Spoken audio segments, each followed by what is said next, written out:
Howdy, everybody. Thanks for being here tonight. Today is Tuesday, March 8th. The time is 5:30 p.m. We're here for the regular session of the Coppell City Council. There is a quorum present, so I'm calling the meeting to order. We will be convening in work session in the first floor conference room, and the public is welcome to attend. Thank you.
Good afternoon, everybody.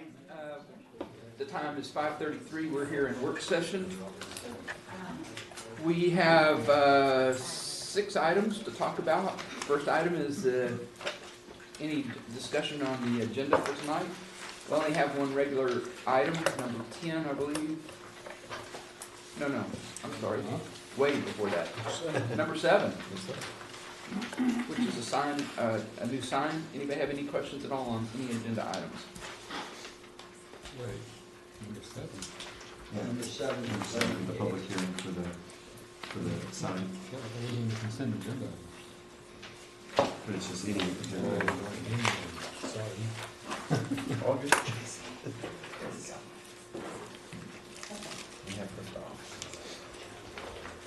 All right, hearing none, let's move on. Item B is discussion regarding regular session agenda item procedure.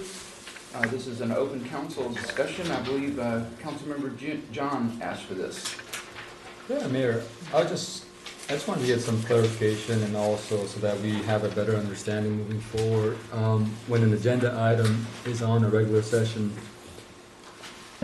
I know we had time at times when we had the for example, proclamation, we just went ahead and went straight to motion and then second and then we went to discussion. But there are a lot of times when we actually had discussion, especially on the agenda item on a regular session, to be discussed before there was a motion made.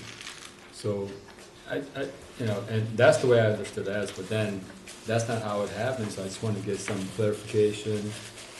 And a lot of times you mentioned about Robert's rule, and maybe get some point of reference as to where we could find some guidance as to how that should proceed, because it goes back and forth, and then sometimes it's like, I thought we were gonna have discussion, and then it's not. Well, you will always have a discussion.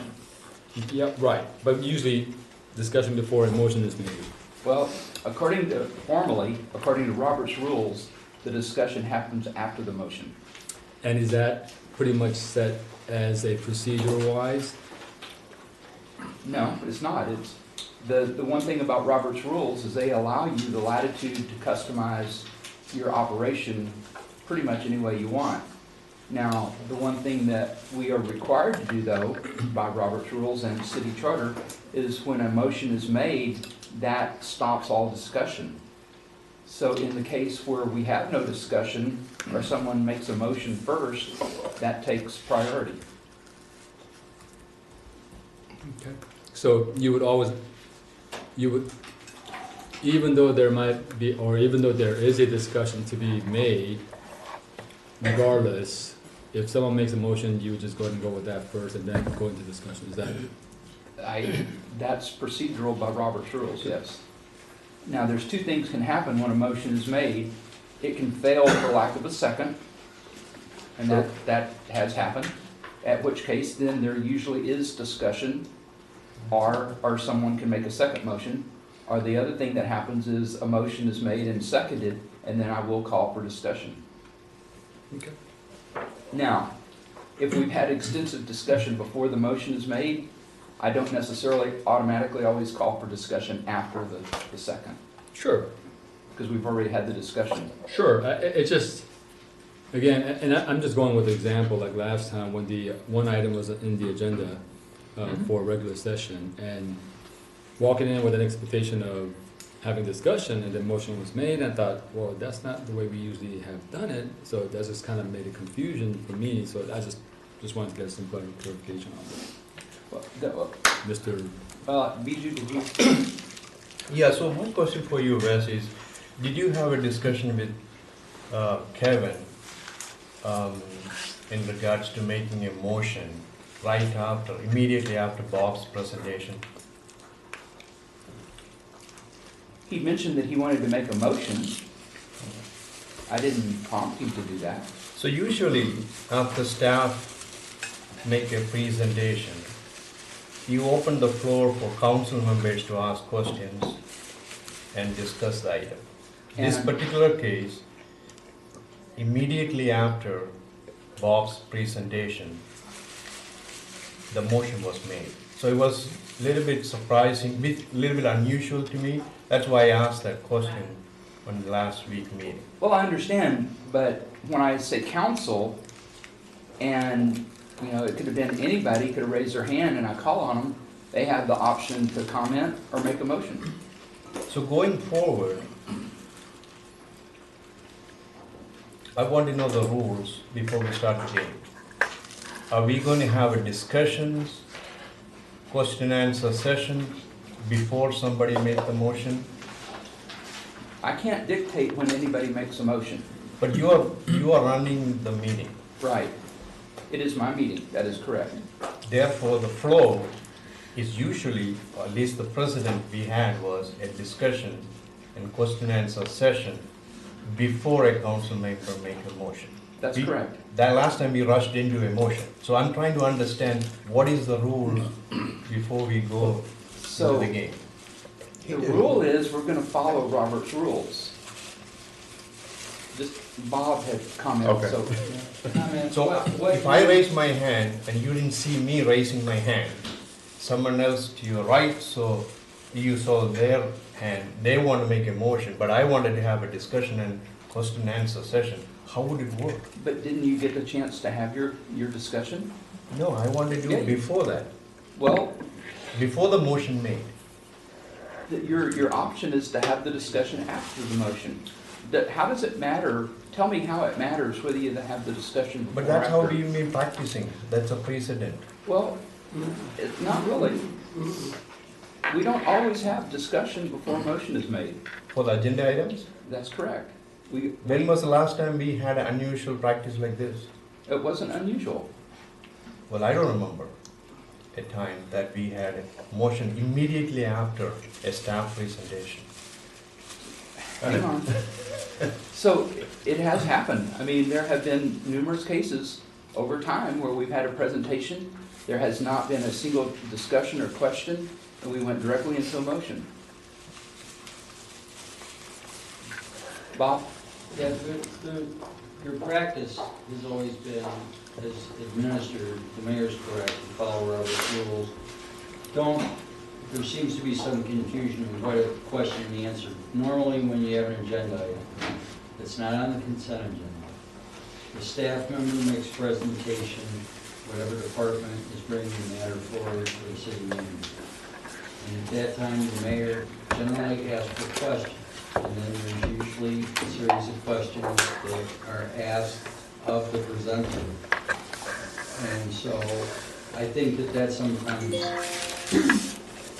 morphs into, quote, a discussion about the item, either through the questions through the staff member. And then at that point, a motion is made, and then no deliberation takes place because you ask your questions, you've got answers, you're ready as a body to make a motion and you move on. But Robert's rules say that the matter doesn't come before the body to deliberate until a motion's on the floor. That's what Robert's rules say. So there are occasions when the question and answer, in order to make the meeting move, morphs into deliberation more than maybe is might be customary under Robert's rules. But if the floor is tendered to the council and someone makes a motion, that takes precedence, as the mayor has said, and then the floor is open for a second. And then the discussion is had. So discussion takes place both times. Don't get trapped into Q&A of the staff member being the discussion, although it takes the place of discussion at times based on what the agenda item is. There are certain situations that you have, because of planning and zoning issues, those are a little different because you have the public hearing process. And again, you ask questions, and if you recall, what we do is Q&A to presenter, Q&A to developer or applicant, and then the mayor says, basically opens the floor to the council for discussion. A lot of times motions made, sometimes more deliberation takes place, more questions take place, but the process is generally the same. And by charter, that's what we're supposed to do. It's not uncommon that if a matter is discussed in executive session and a motion is usually made after that executive session without there being any deliberation in some cases. So there are cases when it takes place. Some of the issues that were involved in that particular agenda item were discussed with me in executive session. So that's on that particular item that you're referring to. And I offer that just as having sit here for many years. And just to be very clear, as far as my actions go, is I really felt very strongly about this, and I just wanted to go ahead and get the motion out there. But, I mean, as far as that goes, it was my action that did that. So, I mean, if you look at the rules and stuff, we're completely within our right to call for that motion. I mean, even though the mayor is the presiding over the meeting, we still have rights as council members to make motions and stuff and amend motions and change things like that. So, I mean, I felt very strongly, felt very compelled to go ahead and just make that motion at that time. Don, did I see you raise your hand a while ago? You did not.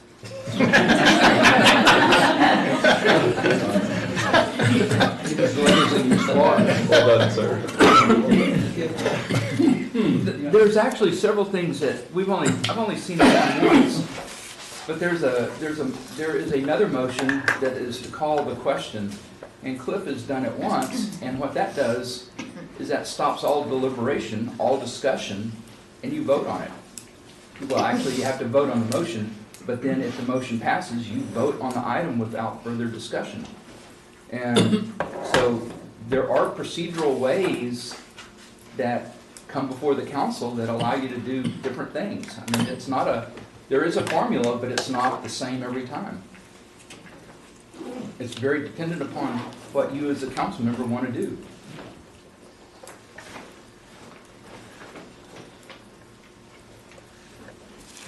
Thanks for bringing that up.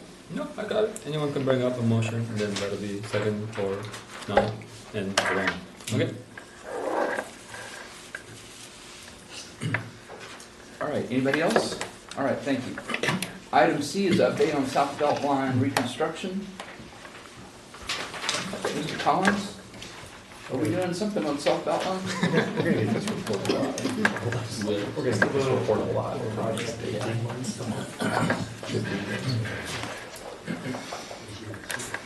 All right, good evening, Mayor, Council. Before you tonight, give you an update on Beltline after a week of activity or so. Just a quick history, kind of a recall for some of you, and maybe a little bit of new information as well. So Beltline was constructed originally in the early to mid 80s. It just so happens at the same time frame that Freeport and Royal were being built. Right, so they're all kind of at the end of their life about the same time. So several years ago, the city charted a course and said, okay, we're going to have to rebuild all 3 streets, right? How are we going to do that? Because we can't do it all at once. So the decision was made at that point. We're going to rebuild Freeport first because it's in the middle, right? It's kind of the middle. It gives you a good alternate route for either Beltline or Royal. Rebuild it first. That way it's available as an alternate route once we start rebuilding Beltline. So that's where we are now. So in 2017, we started rebuilding Freeport, got started on design of Beltline. We've had a number of, we went through the design process. You'll recall during the design, we went through a value engineering process. At the time, our estimate was about $24.5–25 million. As you recall, the awarded construction value was about $18.5 million. So that value engineering, we looked at all aspects, ended up preserving a lot of trees through that process. And it's where we kind of ended up with the project that we have, which is all the traffic on one side of the median, on the east side, rebuilding the west side, and then once that's done, we'll flip the traffic and repeat. So we've been talking about Beltline for a long time. That's kind of the moral of that story. So this isn't new. But I did want to give you an update. So I provide this map for a couple of reasons. One, it shows you the limits of our project. Two, the stars up there show you where we have the message boards, which I'll talk about a little more later. You'll notice one is just north of Sandy Lake for southbound traffic. The next one is just north of Beltline, East Beltline for southbound traffic. And right now, the third one is for westbound approaches down at LBJ, that interchange. We have a fourth one that we're putting into service, and we're working with Irving to put that actually south of LBJ for northbound traffic. So those will be our 4 message boards. The other thing I want to highlight is the fact that, we've got Beltline bright red, right? But we've also got all these alternate routes, right? You've got MacArthur, talked about Freeport, talked about Royal. You also have 121 to the north and to the west. You have the Bush Turnpike to the east. So we are fortunate in that we have good parallel routes for a project like Beltline. So as we get into what's happening at the project, this is the current cross section on top. So we've got traffic moved to the northbound side. And we're rebuilding the southbound side or the west side. If you were out there, so we started on Monday. Our contractor started after the morning peak on Monday, starting to get traffic moved over. Okay, complicated process. So about a day and a half of a lot of activity. Kind of, we kicked an ant pile, and we had, you know, a bunch of ants running around doing good stuff. At the same time, DART was out there drilling bridge piers. So one of the comments I saw was, you know, they shut down the whole road and they're just working in this one little area. Well, it was more kind of coincidental timing-wise that DART was out there. Clearly, we didn't shut down the southbound lanes for DART's pier drilling exercise or activity. But they are out there working. So that was going on. So Monday and Tuesday, what was happening, we had, one of the things, this is a long-term traffic switch, right? So we don't necessarily want a bunch of barrels out there that they have to maintain daily. Plus, those take up space, and we're pretty tight on space already. So what they did is completely restriped the east side, right? So they had to restripe the east side, and they had to put down a bunch of bolt-down barriers, if you've seen those, in certain areas where we don't want cars driving. They also had to get the temporary traffic signals up and activated. So mostly Monday, as they did that work, intersection by intersection, they put that intersection in always stop. So if you put Beltline intersection in always stop, it creates a backup. So just FYI, in case you didn't know. So we had some backups on Beltline, particularly Monday, Tuesday. About the maximum our data showed was around a 20-minute travel time. But when you're used to a 2.5-minute travel time, that's a pretty big delay. You know, it feels like 40 minutes, you know, or 45 minutes. So that's what we were dealing with on Monday and Tuesday. Once we got into Tuesday afternoon, the traffic was switched. We went kind of back into, okay, now it's over there, now how do we improve things? So we spent Tuesday afternoon working on some signal timing changes, getting those put in place. We're still working on getting the transitions on the north end and the south end in a better configuration, because that's causing some queuing as well. But overall, you know, really given the activity that needed to happen last week, it went pretty smoothly. Not without hiccups, and if you were in that 20-minute travel time period, you probably didn't think it was going so smoothly. But I will say, we've been, and y'all are aware, so this is not news, we've been encouraging residents and motorists to use alternate routes for months. And we, you know, I'll show you, I'll go ahead and flip the slide. On the communication side, we've really hit just about every tool that we can think of. We're thinking about, you know, bringing out kind of a retro program that I'll mention. But these are the things we've already done. So we've hit the media, we've hit TV and radio news outlets. We've had multiple news releases. We've had the bandit signs at the driveways, message boards. We have our website that's stood up, and it's kind of on the right side, that image on the right side of the screen is a snip of our project website. It's up to date. Social media, I've seen it posted to Facebook and Instagram and, you know, Twitter, and I mean, if it's a social media feed, we've been hitting it. The Friday before we started, an Everbridge message went out to everybody who signed up for the Everbridge system. So they got texts and phone messages and emails. So everybody that signed up in that system got a message. We've sent out postcards to the businesses in the area. We've reached out to our neighboring cities, and they've shared it out through their platforms and their channels. We've talked about it in council meetings, in multiple council meetings. And then we sent out, we've started sending the weekly updates.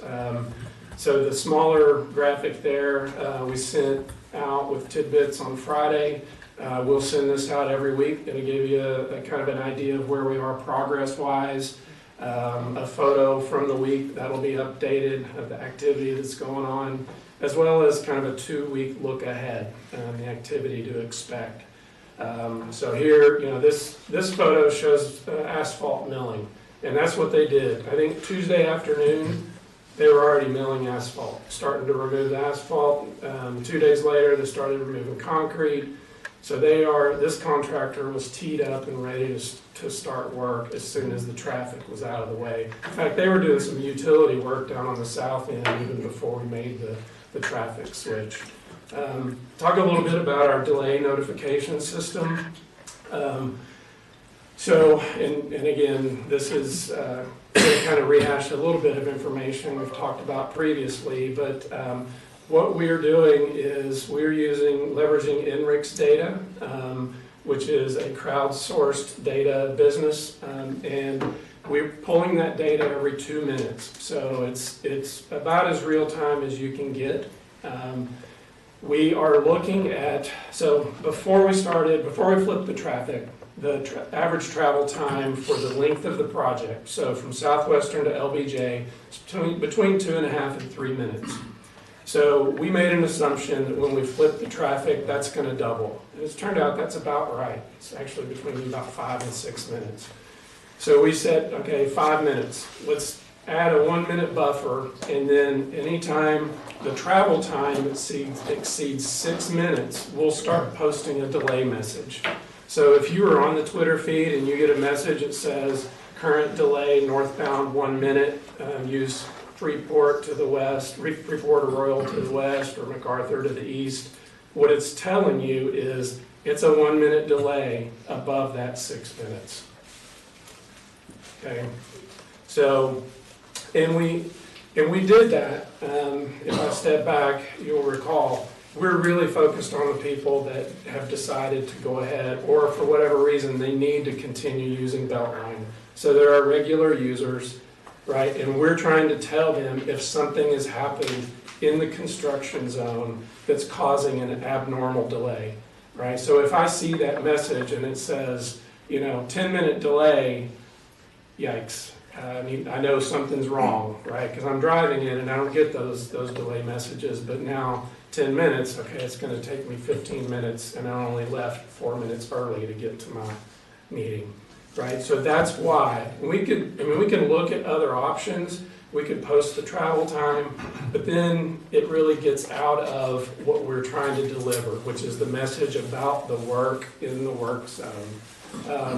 Now, if you drive it and there's not a delay message being displayed, so it just says lane closures ahead or Beltline construction, that's when we're not seeing delays, right? So that's in that 5 minute travel time range.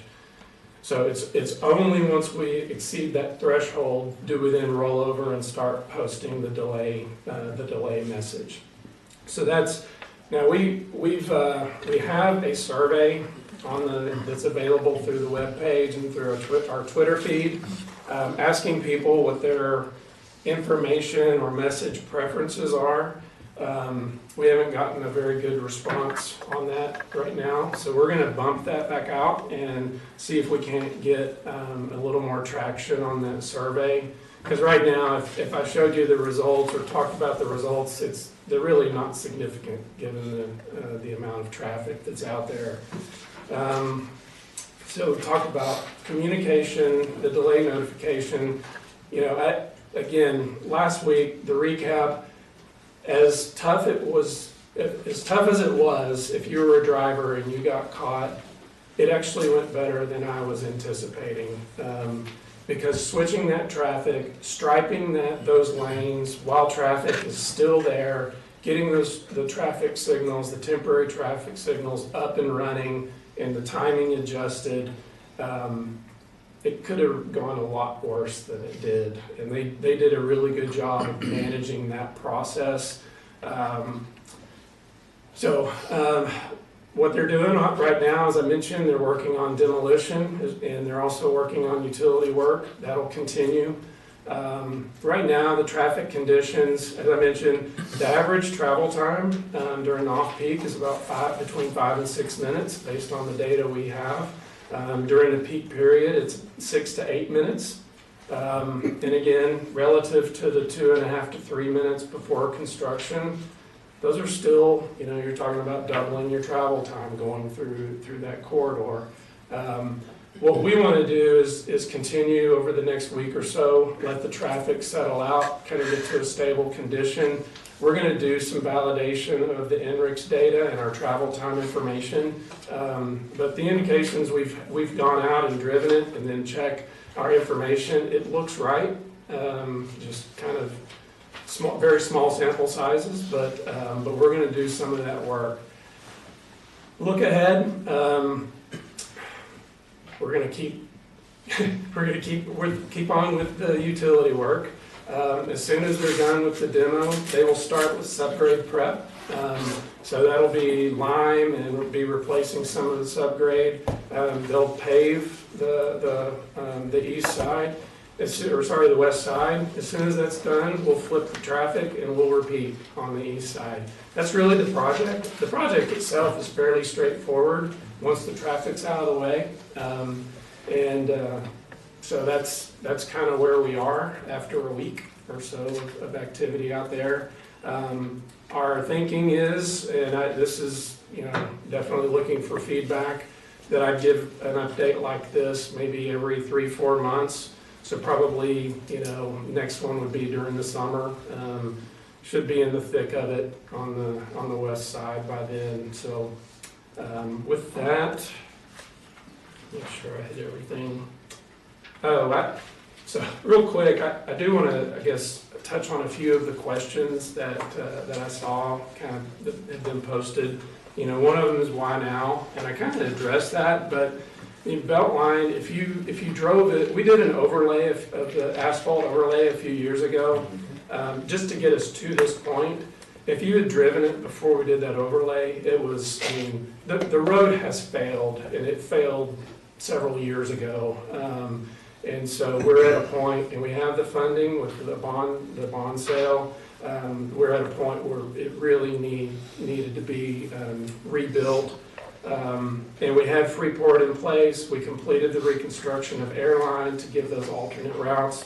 So that's why we're doing it now. We do have a lot of construction around the city, but that's kind of the mode we're in right now, with a lot of our streets starting to deteriorate. So the one I've seen is kind of a head scratcher is, I didn't know about this, or why didn't we communicate that this is coming? I've talked about all the communication that we've been doing. We've been talking about this project for several years.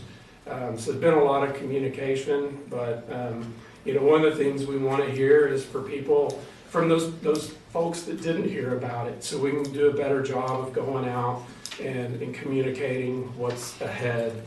And then, why did it take me 45 minutes to get through the Beltline? I will say what we're tracking is just the project, right? So if you got stuck in that queue heading into the project, and then you were in that 20-minute, maybe it did take you longer, your total travel time. But what we're really measuring is that middle piece, and like I said, at the max, well, maybe I didn't mention it, the max that we saw last week was about 20 minutes travel time. So with that, I'd be happy to answer any questions. Mark? So Kent, in that stretch of road, are we seeing a reduction in volume and people actually seeking out alternate routes? Oh, yes. Excellent. Oh, yes. That's So the good. signs are working. Yes. Kevin?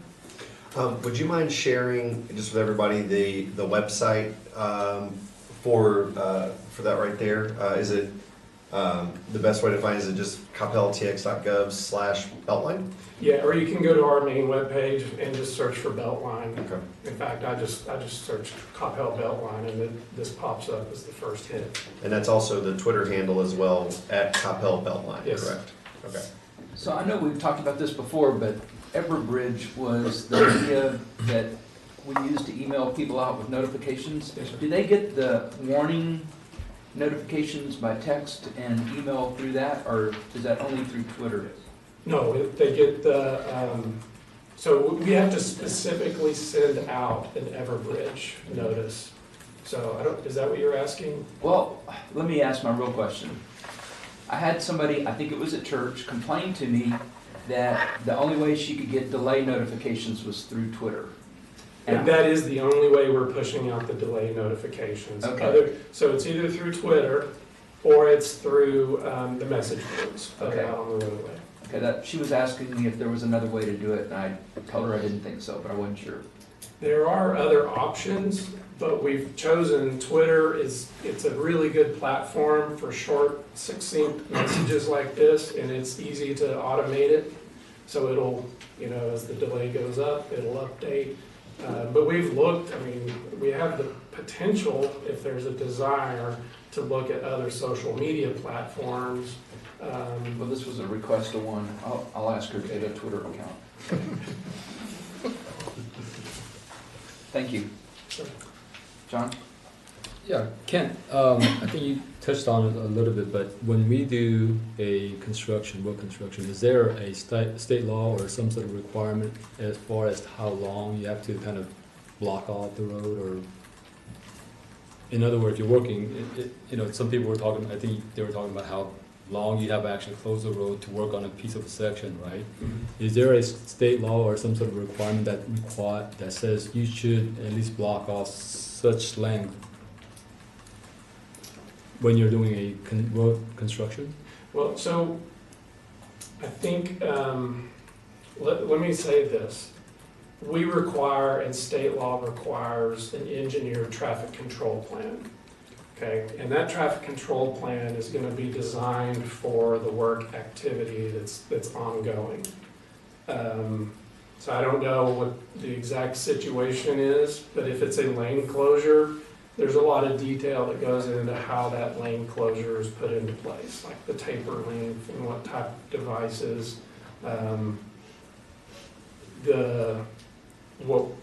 For example, our traffic control plan on Monday was, as they were working at an intersection, they put temporary stop signs up or put it into red flash, and that was part of the traffic control plan to manage traffic through those intersections while they were doing that work. And if we do have to implement a full closure, then there's guidance on how to do that as well. And that applies to any construction on a public street. Was that the answer to you? Yeah. Okay. Kevin? I know you had mentioned about DART was setting the piers for the bridge that's going over, correct? So I know that construction's been going on for a month or so. There's been a couple lane closures at that area where they're working. What is the length of time for that DART project? And if you have that, and how does that commingle with this project? How does that, are there any additional delays that can be expected from the DART construction as well as the Beltline? What does that look like for everybody? So what we have coordinated with on DART is the location of those bridge piers. So as they're drilling, they know where we're going to have traffic and where we're not, and that they can access that. As long as they coordinate with our contractor, and they can access our closure. So if they need to stay on the west side to do some activity, I think I mentioned they hired our contractor to do a sewer relocation the few weeks before we actually started. And so that was some of the activity that you saw down there. So we don't anticipate, now there may be, so what they will not do, once they get to the point where they're hanging actual bridge beams, they will not do that under live traffic or over live traffic. And we'll just coordinate with them on when that will happen. We'll communicate all that activity out. If they need to do a full closure, we'll probably request, we will request that they do that on the weekend, so we have lighter traffic. We can communicate that all out. I know they've already reached out to us that they need to work on that crossing. And how are we going to do that, and when are we going to do that? That's just the rail itself, the freight rail. It needs to be worked on. So, we coordinate with DART continuously. They know we're working there. They know they can't block traffic on the east side right now. So, other than very short periods of time that we have the opportunity to communicate out. Thank you for that. Ken, you and I talked about this, but just can you go ahead and give explanation or elaborate as to the plans on the sidewalks as well as possibly, I guess, some of the poles that might be in the way? The poles, the utilities, Yeah. yes. Well, we, in terms of utility coordination, we coordinate with our franchise utilities months, if not years, before we actually start construction. Amazingly, we still find that they're in our way, even when we're in the middle of a project. But what we are doing, what we've already done, we've coordinated with Encore. They know where we're going, what we need.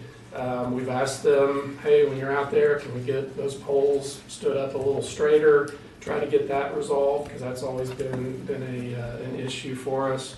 On the trails and the sidewalks, the plan is to have 5 to 8 foot wide sidewalks / trails along both sides of the entire corridor. Now, we have one leave out right now. It's designed, but the property owner, it's the undeveloped property between Hackberry and Olympus. South end of the project on the east side. So it's pretty large undeveloped property. The property owner didn't want to give us an easement for that sidewalk. So we're hoping that development comes in while we're under construction and we can get the easement and build the sidewalk. Otherwise, the developer will need to build the sidewalk whenever they come in to develop. So one way or the other, we're going to get that piece of sidewalk. But we asked for the easement, we would build the sidewalk, and they were not cooperative. So we'll get it. And we will end up with sidewalks for the whole length. The nice thing is there's not a lot of pedestrians right now down in that part of the corridor. The ones that are down there are on the west side, and we have the easements and the space we need to get everything connected up. So there's a possibility of on the east side that the sidewalk could end for whatever amount For of time. that stretch.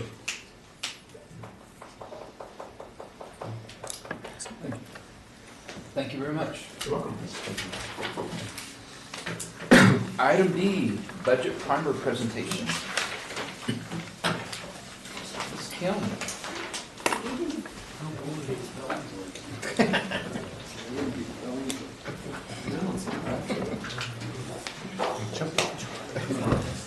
Can't wait till the summer.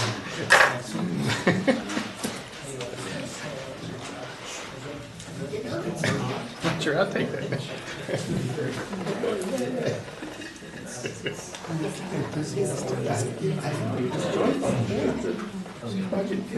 Scared off this end of the table.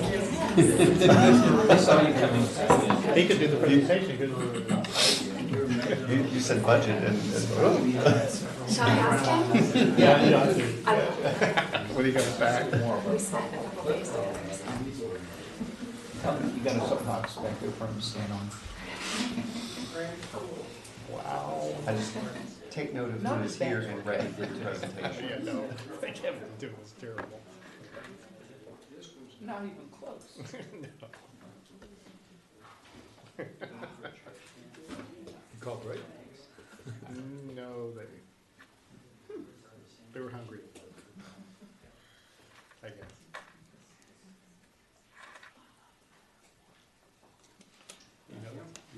You know when the cliff's finished eating, it's been.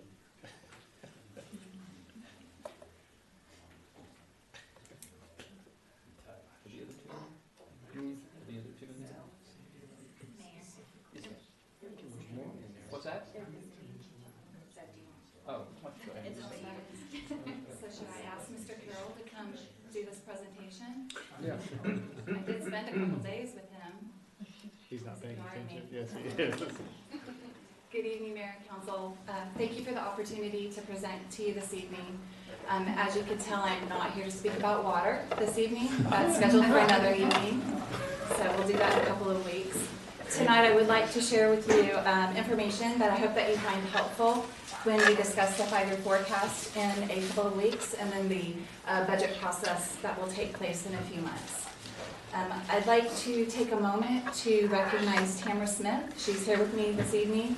Tamara serves as our budget officer, and she was instrumental in helping prepare the presentation this evening. The topics I'd like to cover this evening are fund structure. So what are funds and why are they used? Then we'll talk about budgeting. Why do we budget and what is the budget process? And then the last topic that we'll talk about are property taxes, the property tax rate. I'll cover the property tax rate setting process and even how to calculate both the no new revenue rate and the voter approval rate. The fund structures that I'd like to start with the funds, because it's important to have an understanding of the various funds, their revenue sources, and their unique purposes before starting the budget process.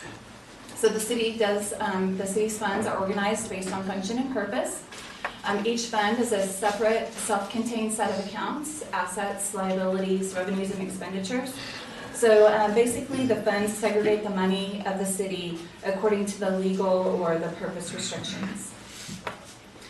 For example, the debt service fund is where the INS portion of the property tax rate and the related principal and interest payments on debt are recorded.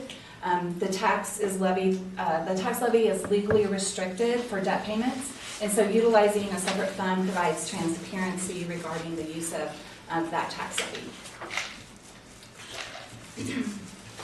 So what are the fund categories used by Coppell? Coppell uses 3 fund categories, which are governmental funds, proprietary funds, and fiduciary funds. Governmental funds generally are used to account for tax-supported activities or for activities that are legally or they have a legal or a purpose restriction. Coppell does have 31 funds that fall under the governmental fund category. We also have proprietary funds, and those are used to account for activities that are similar to activities found in the private sector. Coppell has 3 funds that fall under the proprietary fund category. And then the last category are fiduciary funds, and these are used to record assets that are held in a trust or custodial capacity. And so it's for the benefit of others and cannot be used to support the city's own programs. Coppell does have 2 funds that fall under the fiduciary fund category. It's the OPEB Trust Fund, which is used to report resources held in trust for the health care benefits of its members. And then we have the Health Reimbursement Arrangement, which is used to account for contributions and disbursements on behalf of members of the HRA. Now I'd like to dig a little bit deeper into funds. So under the governmental fund category, we have fund types. Coppell has 5 governmental fund types. The first is the general fund, which is used to record the general operations and maintenance of the city. The resources of this fund determine the service levels of the city, as well as the general maintenance of the city. Next is the debt service. The city has 2 debt service funds. The first is the General Obligation Debt Service Fund, which is the fund that's used to record property tax supported debt of the city. This is where we record the revenue generated from the INS portion of the tax rate, and then we record the principal and interest payments on the outstanding bonds. The other debt service fund that we have is the CRDC Debt Service Fund, which is used to record the debt issued by CRDC for CRDC projects. And so it's also where we record the related sales tax needed to make the principal and interest payments on that debt. Next we have the special revenue funds, which are used to record the proceeds from special revenue sources that are restricted for a specific purpose. Examples of special revenue funds are the cemetery, CRDC, Crime Control Prevention District, IMF, and then we have various court-related funds. Next are the capital project funds.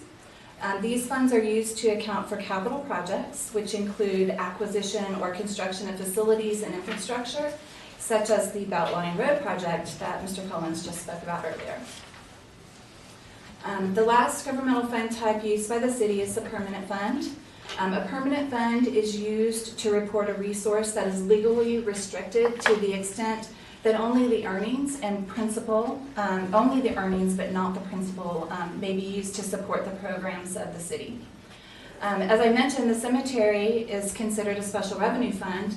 However, it also has a permanent fund, and that's because the city is required to place 15% of revenue generated from the sale of plots or niches into a permanent fund, and then the earnings of the permanent fund will be used to maintain the cemetery once all of the niches and plots are sold. The next category are the proprietary funds. We have an enterprise fund and internal service funds. Enterprise funds are used to account for the operations where the intent of the city is that the cost of the services provided is recovered through user charges. Coppell has one enterprise fund, which is the water sewer fund. The internal service funds are used to account for the goods and services provided that one fund provides to another. And so the city has two internal service funds, the self-funded health fund and then the capital replacement funds. So now that you have an understanding of the city funds, we can move into the budget process. First, we budget because it's the law. Local Government Code Chapter 102 requires that Coppell prepares a municipal budget each year to cover the proposed expenditures of the city for the succeeding year. In addition, the city's charter requires the city manager to prepare and submit a proposed budget to the city council. Both the local government code and the charter requires a public hearing on the budget and notice of the public hearing to be published in the city's official newspaper. The local government code states that at the conclusion of the public hearing, the governing body shall take action on the proposed budget. According to the city's charter, the proposed budgeted expenditures shall not exceed a total of the estimated income and then the unencumbered funds from the previous year.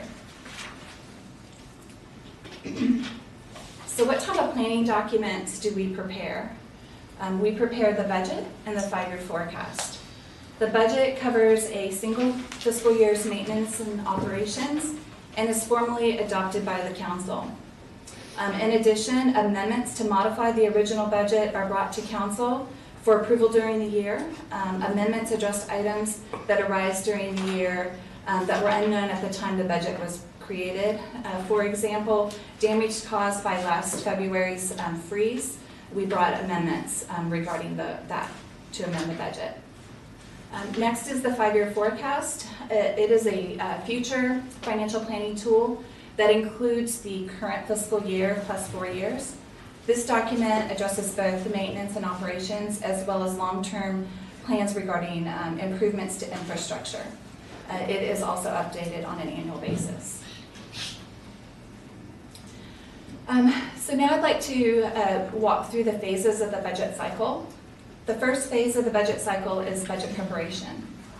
This phase begins with the council retreat held in January. Budget kicks off for staff. That occurs in February at the beginning with department budgets due mid-March. Department hearings with the city manager's office occurs in late April. Budget workshops with council begin in May with the Crime Control Prevention District's public hearing. This year we will hold budget workshops with council in June with the final workshop occurring on July 28th, which is directly following the city's receipt of the certified tax rolls from both Dallas and Denton appraisal districts on July 25th. The tax rate is then calculated during this phase and the revenue estimates are determined. The proposed budget will be brought forward for council's consideration of approval and is developed during this phase. It's the budget developed by departments, reviewed by the city manager's office, and then presented and discussed during budget workshops with council. It's during the budget workshops that council and the public provide feedback concerning the city manager's proposed budget. At the conclusion of the budget workshops, the city manager's proposed budget becomes council's budget. The budget filed with the city secretary on August 5th is council's budget. It's the budget that reflects the feedback provided during the budget workshops. So then the next phase is the approval of the budget, which takes place in August. As previously mentioned, public hearings are held on the budget and the tax rate. I'll present more information on the tax rate later. Right now, I'd like to just stay focused on the budget. This slide is showing that the budget ordinance is adopted first, then the tax rate is adopted, and then the final approval is the tax rate ratification. Adoption of the budget will require raising, the tax rate ratification is required if adoption of the budget raises more revenue from property taxes than in the previous year. The last phase is the annual audit. The annual audit, the audited financial statements closes the fiscal year, and among other things, it's a comparison of the original budget, the final budget, and then the actual amount of revenues and expenditures of all funds of the city.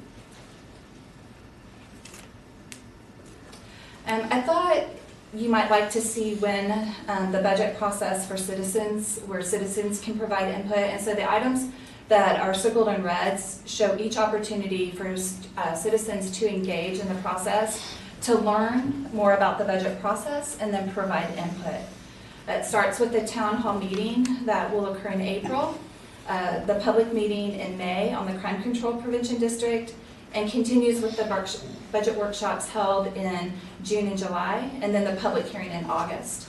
The graph also shows when the proposed budget is available to the public to review.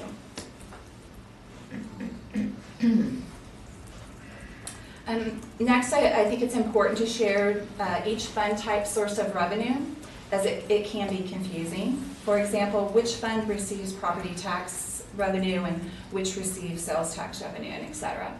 So as this slide shows, the general fund receives revenue from property taxes, sales taxes, franchise fees, fines, and charges for services. Together, property taxes and sales tax accounted for about 81% of the total general fund's 2022 budgeted revenues. The other funds represent the water sewer fund and then various special revenue funds.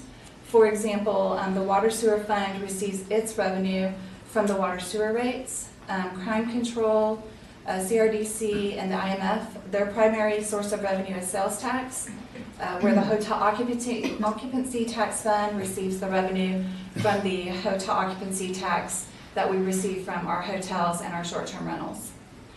The drainage utility district receives its revenue from stormwater fees, which are shown on the water bill. And then the revenue source for the various court special revenue funds are from court fines that are set by legislation, which also dictate how the revenue from those fines can be used. This next slide shows that some other revenue source opportunity or other financing source opportunities are through the issuance of bonds, obtaining grants, the ARPA funding that Coppell just received last August. And I'll take a moment to elaborate a bit on the types of bonds. So we have both general obligation and certificate of obligation bonds are tax supported, meaning that the INS portion of the property tax rate is set at the rate that's needed to pay for the principal and interest on these bonds. Revenue bonds have been issued in the past by the city. We've issued them for Crdc and even for water sewer projects. When revenue bonds are issued, they're repaid with, if it's Crdc, the sales tax from Crdc, and then water and sewer revenues if they're water and sewer bonds. We have issued COs rather than revenue bonds for water and sewer projects in Crdc just recently. And this is because the certificate of obligations are AAA rated, where the revenue bonds, the last time we issued revenue bonds, they were AA rated. And so there's some interest savings when we do the COs rather than a revenue bond. In addition, when you issue revenue bonds, particularly for water sewer, you need to maintain some water sewer reserves, and you also have some revenue coverage requirements that you're required to maintain. So now we'll move to property taxes, and I'd like just to begin with what are the four guiding principles for truth in taxation. First, property owners have the right to know about the increase in their property's appraised value. Next, the city must publish its no new revenue tax and its voter approval rate before adopting the actual tax rate. Third, the city's adopted tax rate, if it exceeds the voter approval rate, the city must hold an automatic election in November. And then the last, the city must publish special notices and hold one public hearing before adopting the tax rate that exceeds the lower of the voter approval rate or the no new revenue rate. This is a brief review of the process for determining and approving the tax rate.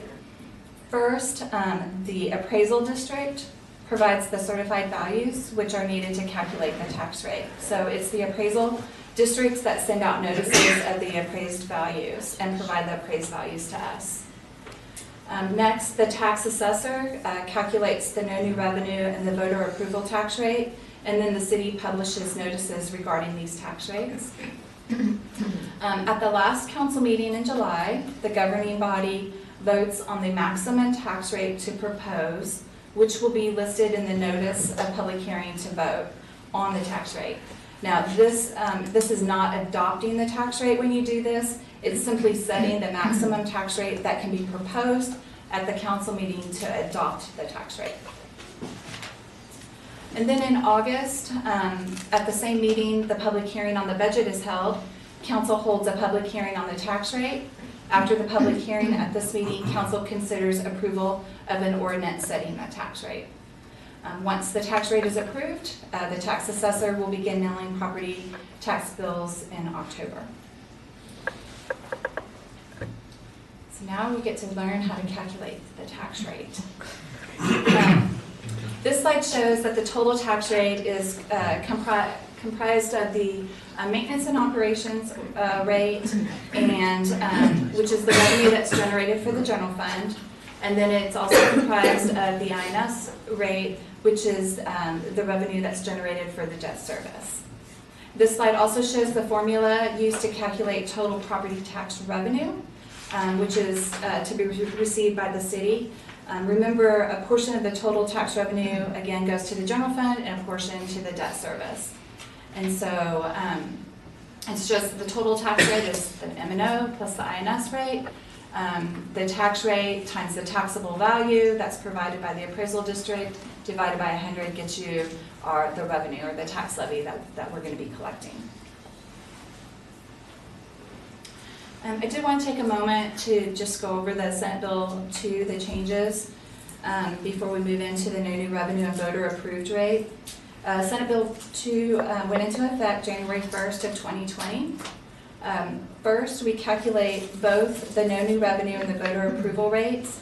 The no new revenue rate is the rate that will generate the same amount of maintenance and operations property tax revenue as the prior year, using the same properties as used to calculate the tax rate in the previous year. The voter approval rate is the rate that will generate no more than 3.5% increase in the M&O property tax revenue. So notice that the no new revenue and the voter approval rates, they both just impact the M&O, the maintenance and operations portion of the property tax rate. It does not impact the INS or the debt service portion of the tax rate. The INS tax rate is always set at the rate needed to pay for the principal and interest payments of the outstanding debt. The last 2 points regarding SB2 are that a mandatory November election is triggered if the M&O rate is set above the voter approval rate, and any unused increment can be added to the tax rate formula. So for example, if Coppell adopted a maintenance and operations rate that increased revenues 2%, then we would have 1.5% remaining. The 3.5 minus the 2 leaves the 1.5. And so that 1.5% could be added to future years to calculate the voter approval rate. I have a quick question. You said the no new revenue rate was based on the same properties from the previous year to the current year. Does the same thing apply to the voter approval rate? Yes, sir. Thank you.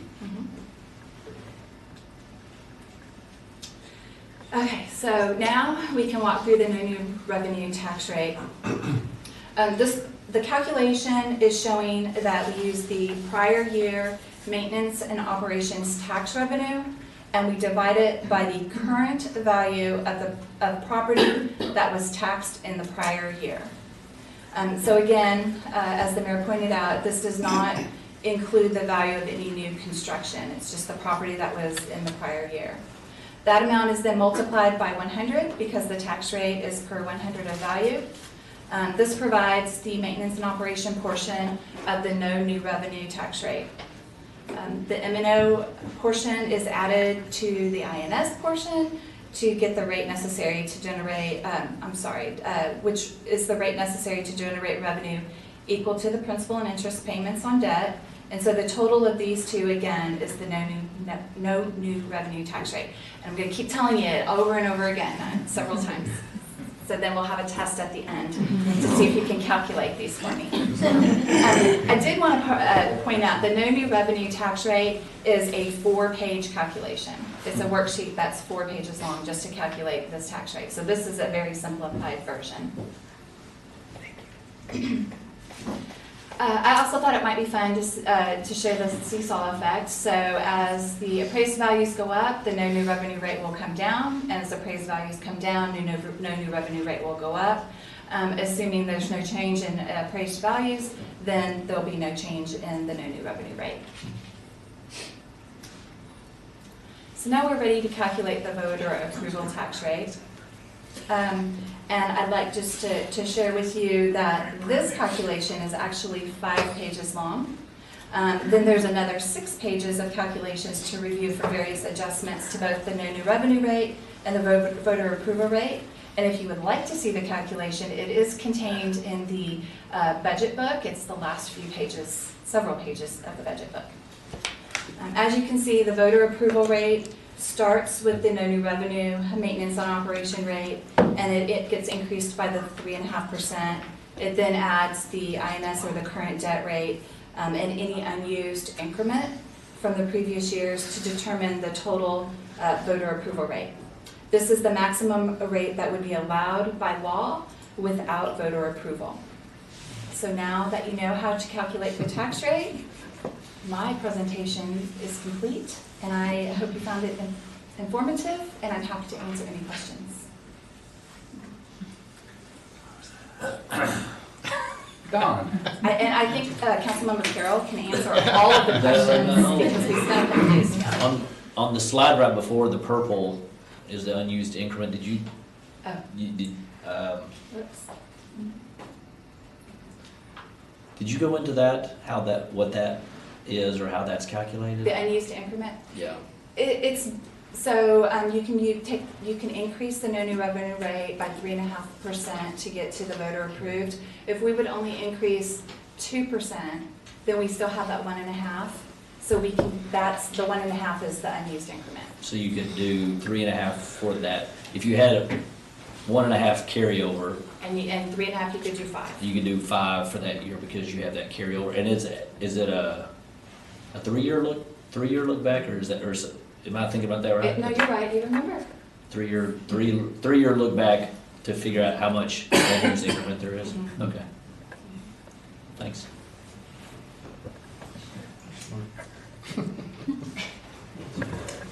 I'm very proud. Did you have a question? I do. Oh.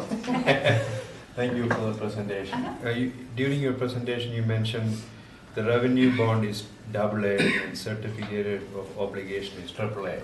Yes. So when did we go down in our revenue bond rating? No, so the ratings are different. When you issue bonds, so when we issue certificate of obligations, they're rating the certificate of obligations, and those are rated based on the full faith and credit of the city because we're pledging our property taxes.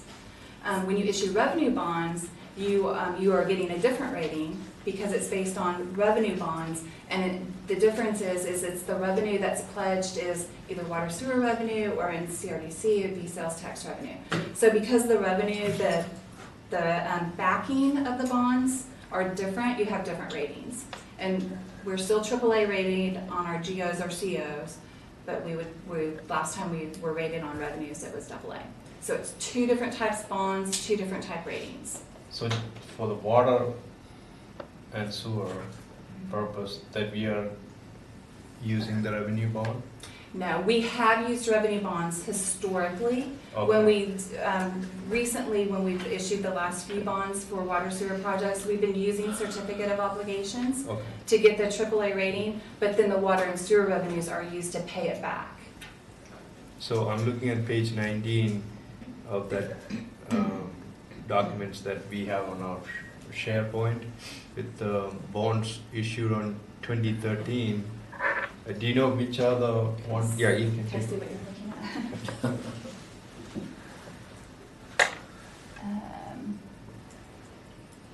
at? Okay. Which are the one that we issued for water and sewer? So I'm gonna, let me pull my.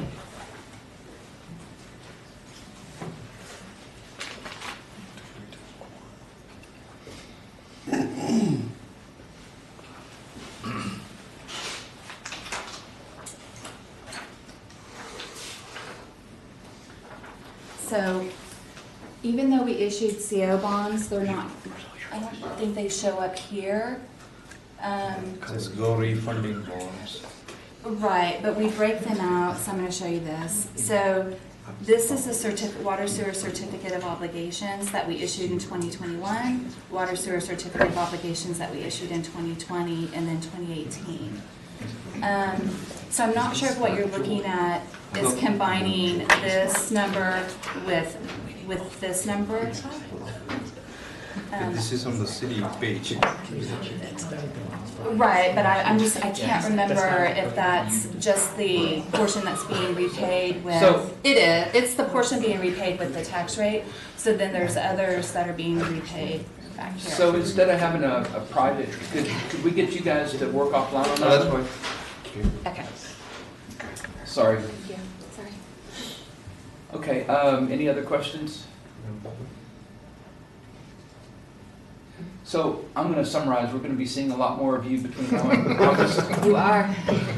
And Tamara.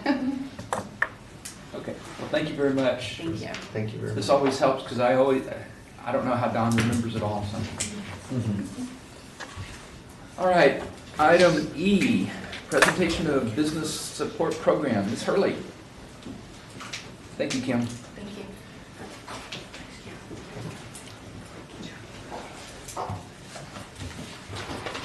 Good evening, Mayor and Council. I am here tonight to discuss two business support programs that are designed to assist small businesses in Coppell. So staff is seeking input and direction from City Council tonight before proceeding with either of the programs.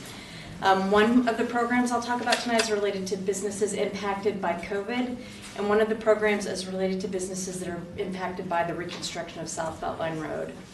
And these support programs are designed to help both groups of businesses stay in operations as they work to recover. The two support programs being presented tonight are grant programs. They are the Business Rent and Mortgage Assistance Grant Program and the Revenue Recovery Assistance Grant Program. And so I'll now provide more detail about each of those programs. We'll start with Business Rent and Mortgage Assistance Grants. So as you all know, numerous businesses, particularly those in the retail, restaurant, and personal service category, are still struggling to recover to full operation levels after COVID-19. The Business Rent and Mortgage Assistance Program is very similar to the program that we provided using CARES funds during the height of COVID-19 to our businesses. The grant is designed to assist small businesses with their rent or mortgage. It's open to all City of Coppell small businesses as defined by the Small Business Administration that are eligible to apply. It's a one-time grant. A maximum grant amount is $10,000, and the grants will be awarded on a first-come, first-served basis, and there will be a continuous call for applications until all funds are depleted or until the funds are reallocated by City Council. Staff is proposing to fund this program through the American Rescue Plan Act funds. And to be eligible to apply for a grant, you must be located within the city limits of Coppell, be in current compliance with the City of Coppell Code of Ordinances, including all applicable zoning and land use ordinances. Must not be in any litigation with the city of Coppell or the county in which they're located. Must have a physical storefront in the city of Coppell, and must have a current utility bill showing a Coppell address for the business. These are the same requirements we had the last time we did this grant program. The second grant program is designed to assist businesses that are impacted by the reconstruction of South Beltline Road. So while this project must happen, as Kent explained, there will be businesses that are negatively impacted by the construction project. So therefore, we're proposing a revenue recovery assistance program to help those businesses. The program is designed to aid retail, restaurant, and personal service businesses that are impacted by the construction. And a list of the businesses that are eligible to apply for the grant will be provided at the time the grant application is released.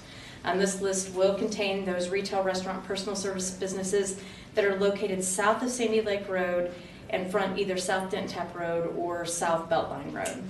And we set this demarcation because the city is placing, as Kent explained, the city is placing a sign at Sandy Lake Road encouraging drivers to exit Denton Tap Road to find an alternate route. And so therefore, any businesses located south of Sandy Lake Road will likely see a decrease in traffic.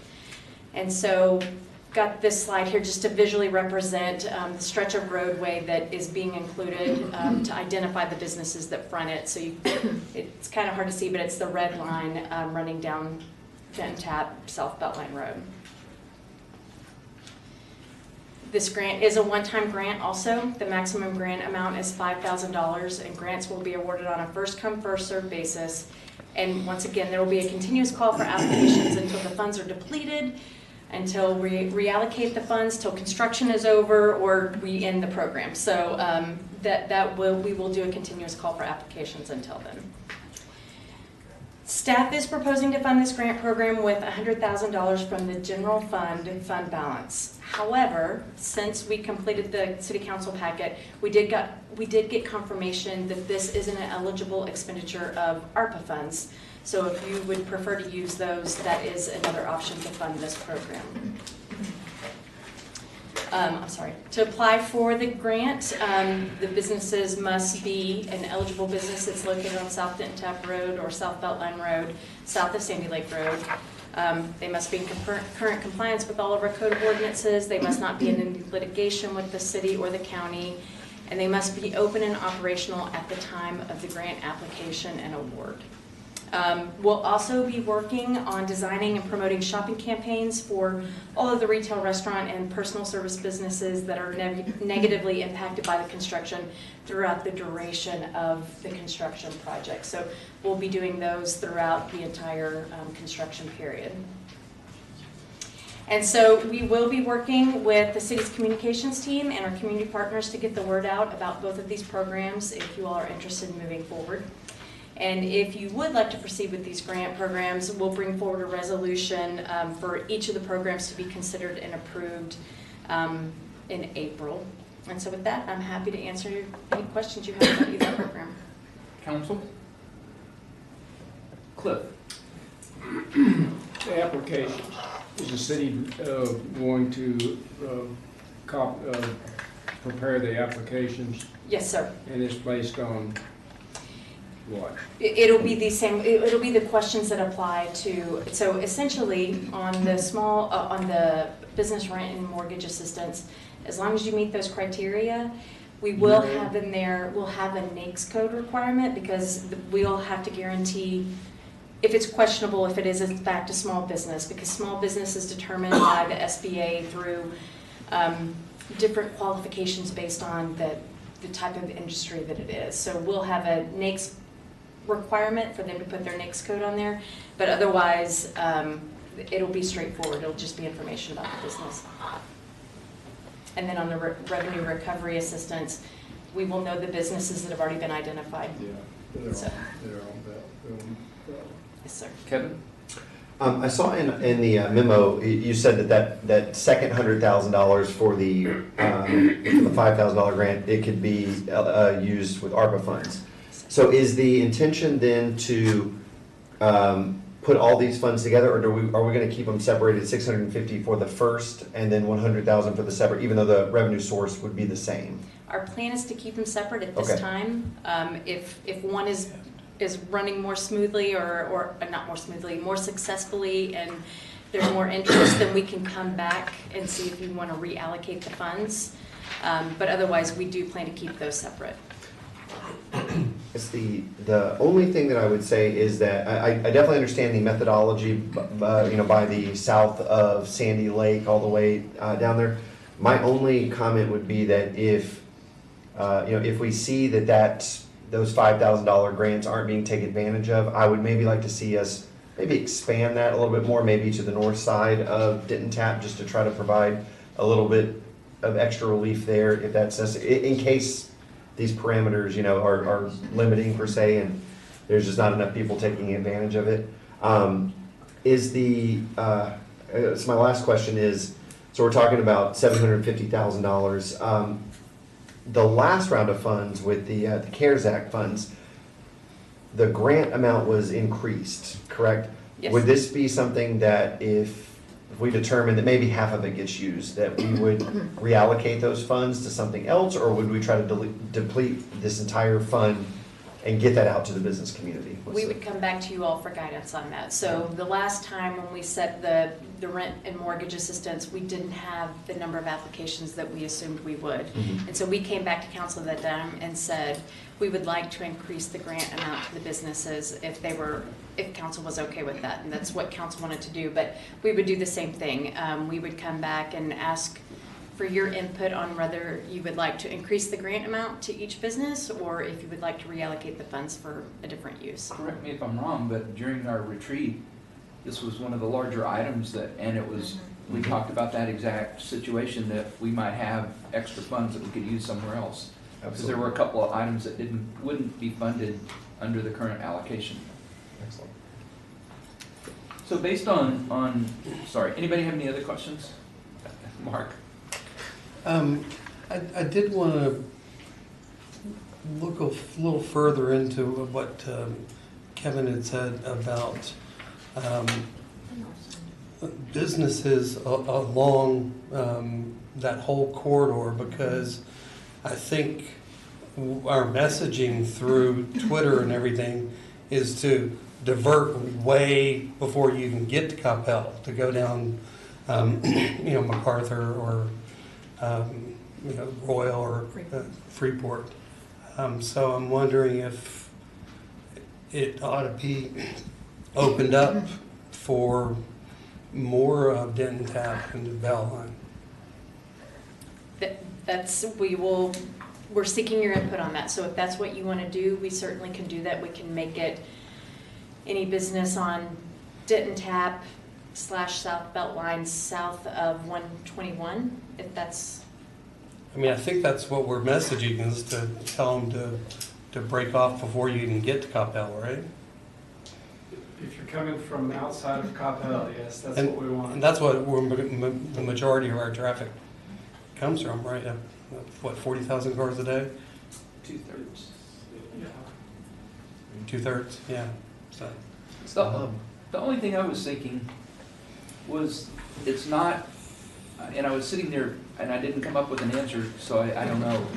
But local residents will still be driving on Denton Tap, even if they don't go all the way down. So I didn't say anything because I couldn't come up with what would go on there. That's a valid point, though. I don't know. I understand your logic sound also. I don't know.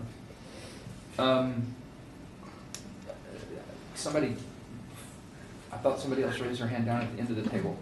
Did you? Either way, I did, but John's fine. Okay. Don? So the application process is not really a needs-based application process, is that correct? Correct. It is if you want the money, you get the And money. you meet all of the requirements. And you meet these other criteria, you get the money. So it's not needs-based. Do you by chance have any metrics on how many?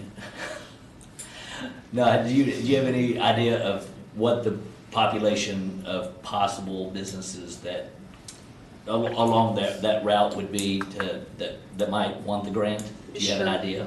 So if we extend it through the entire stretch of Denton Tap, we'd have to go back and recalculate, but we identified approximately 50 south of Sandy Lake Road that would fall into retail, restaurant, or personal service categories. So, so knowing that if we stretch it, we would not have, that's why it's a first come, first served basis. We would not have the funds to grant to every single business along there.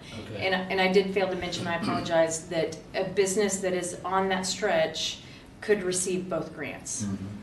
And so.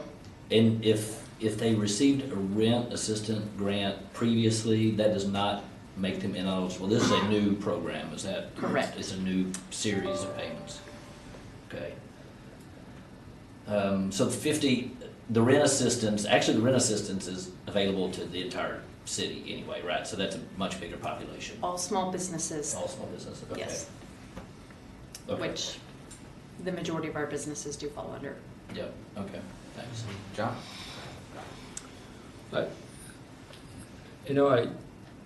I agree that in helping and assisting the businesses, but small businesses, but then going with what Don just mentioned, that it's not a need base, and we're just giving this away because we have it? Well, our understanding was that you all wanted to assist the businesses. Well, yeah, by all means, we do want to assist businesses to do better, but not in the sense that, because I was thinking that there's going to be some sort of requirement as to them needing assistance, but sounds to me, this is just you get it if you apply, regardless. Which is the same way the CARES Act was done. It wasn't need-based either. I think And there were other uses that we could have used this fund. And council had an opportunity to express what those uses would be.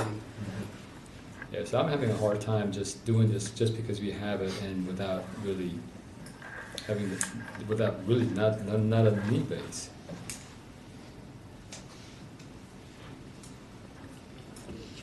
I mean, it almost sounds like we're gonna just give it away because we have it. And in some ways, that could be taken as true because the federal government gave us the money and we never asked for it either. Yeah, but I mean, there are Well, uses, number of uses. And this is one of the qualified uses. And I get it, but it's I think there are other things that we actually could use the fund for if there is really no need base here. Well, Again, I do agree helping the businesses if they're in need of help, but this sounds to me just give it because we have it, and I just don't agree with that. And the council had the opportunity to prioritize the utilization, and you went through the ranking, and this was one of the projects that the council as a whole said, come forward with, and he's presented it. So we need the direction about how to move forward. So we won't move forward until the council gives us that clear direction. Kevin? Yeah, so I will say that, my business before I got on council was one of the businesses that took advantage of that original grant, and it was very helpful. And I know we've had many discussions about the rate of recovery with certain businesses with our signed ordinances and things like that. I think, what staff is telling us is that we have that ultimate power if they come back in 6 months and say, only a quarter of this money has been used. I think at that point we have the opportunity to reallocate those funds to other projects or things like that. But I do remember at the retreat, we put a high prioritization on making sure that businesses had the support and being able to help those businesses and provide that opportunity. I think it was a priority for this council based on what came out of that. So I, for one, would love to see this program go in. Let's see what happens with it. And then do we have a timeline on when we might come revisit? So if we receive direction to move forward, we would come back to you in a meeting, one of the April meetings, hopefully the first meeting in April, in order to have a resolution passed, and we would have everything ready to go so that we could hit go on the next day if that's the direction we receive tonight. What would be the amount of time, when we hit go and we're able to start accepting applications, when would be the next time we would revisit that? Would that be a 3-month, 6-month window to see what the success of the program is? Or is that part of the direction you're seeking? Yeah, you could set whatever time frame you wanted for us to bring it back to look at it again. Another question would be if we want to make it needs-based, what the needs are that you want to base that on. And that was it. I thought it said also like up to a certain amount, but then you just mentioned that it's really not, if they apply, they get it, right? So. Sure, so we could look at lost revenue, but I think a lot of them are starting from a place of lost revenue from COVID-19 to begin with. So that would just be my question, if you wanted us to revisit that and look at it and bring it back, what you would want that criteria to be. I'm gonna say it again, I'm just not in favor of doing it just because we have the money. It just doesn't sound right to me that, oh yeah, we have the money, so it's just, you apply, you get it, even though you might not be in need of those funds. Don was first. Can I go here? So, I guess I would like to hear from the rest of the council a little bit. I'm a little bit sort of in the camp with John, and only because it's not that there's not a recognition of a need, that we have some businesses that may have a need for support, but it's a little bit different than it was in April of 2020. And I may be tainted a little bit because I had watched in business the whole PPP, what I will say is a little bit of a debacle depending on which industry you're in, where you had some companies that had a windfall of $18 million and didn't really end up having a need. And so now that we've moved to this point in the economic cycle, I guess I don't know what the answer is on what that needs base, how you would measure that yet. So that's why I guess I would like to hear from the rest of council on if we did, are there more boundaries we could put around where we funnel the support, if that makes sense.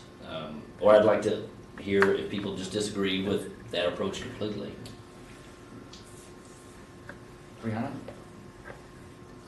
So I think I'm with you as well, probably which is on the camp of John, but this is where I struggle. I'm all for helping businesses. I think that's key. I think wherever we can help them, I want to do that.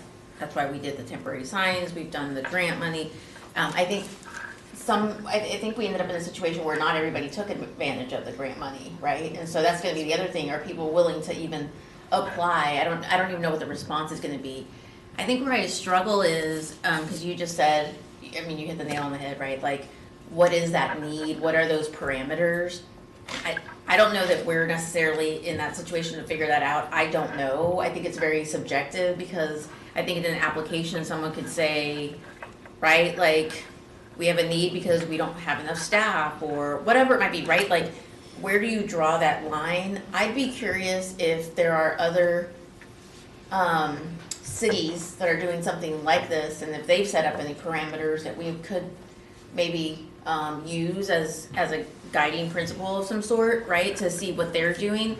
My thought is that if they're going to apply, that means there's a need, but I don't want to make that assumption either. I just think, I don't know, it just seems so ambiguous of some sort, but I would like something, and I would think you as a business owner and you as a business owner, right, I would think that just having gone through everything we've gone through, there's still a need, right?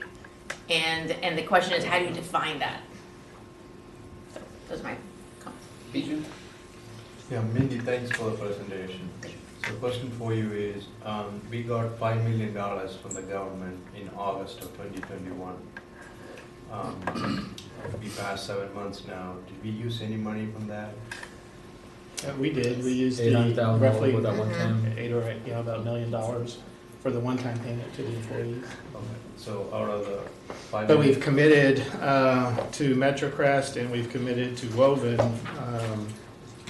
We committed to MetroCrest $375,000 over the next 3 years. We committed to Woven $625,000 over the next 3 years. So other than those specific commitments, you haven't made any. You started heading down the path on Magnolia Park as far as utilization of the ARP funds, but we just paid for the engineering and design. That is the extent of the commitments and what we spent. So if I heard you correctly, we have 4 million remaining? I think less than that. Approximately, but then you have to deduct out what we've said we've committed. And then I think we just got notice that the next payment's coming, this coming August, is that right? That's amazing. Right, so before the end of this year, we'll have the other $5 million. And remember, we have 3 years to commit and then 4 years to spend. Okay. So my question is, the 650 is coming from that fund? Yes, sir.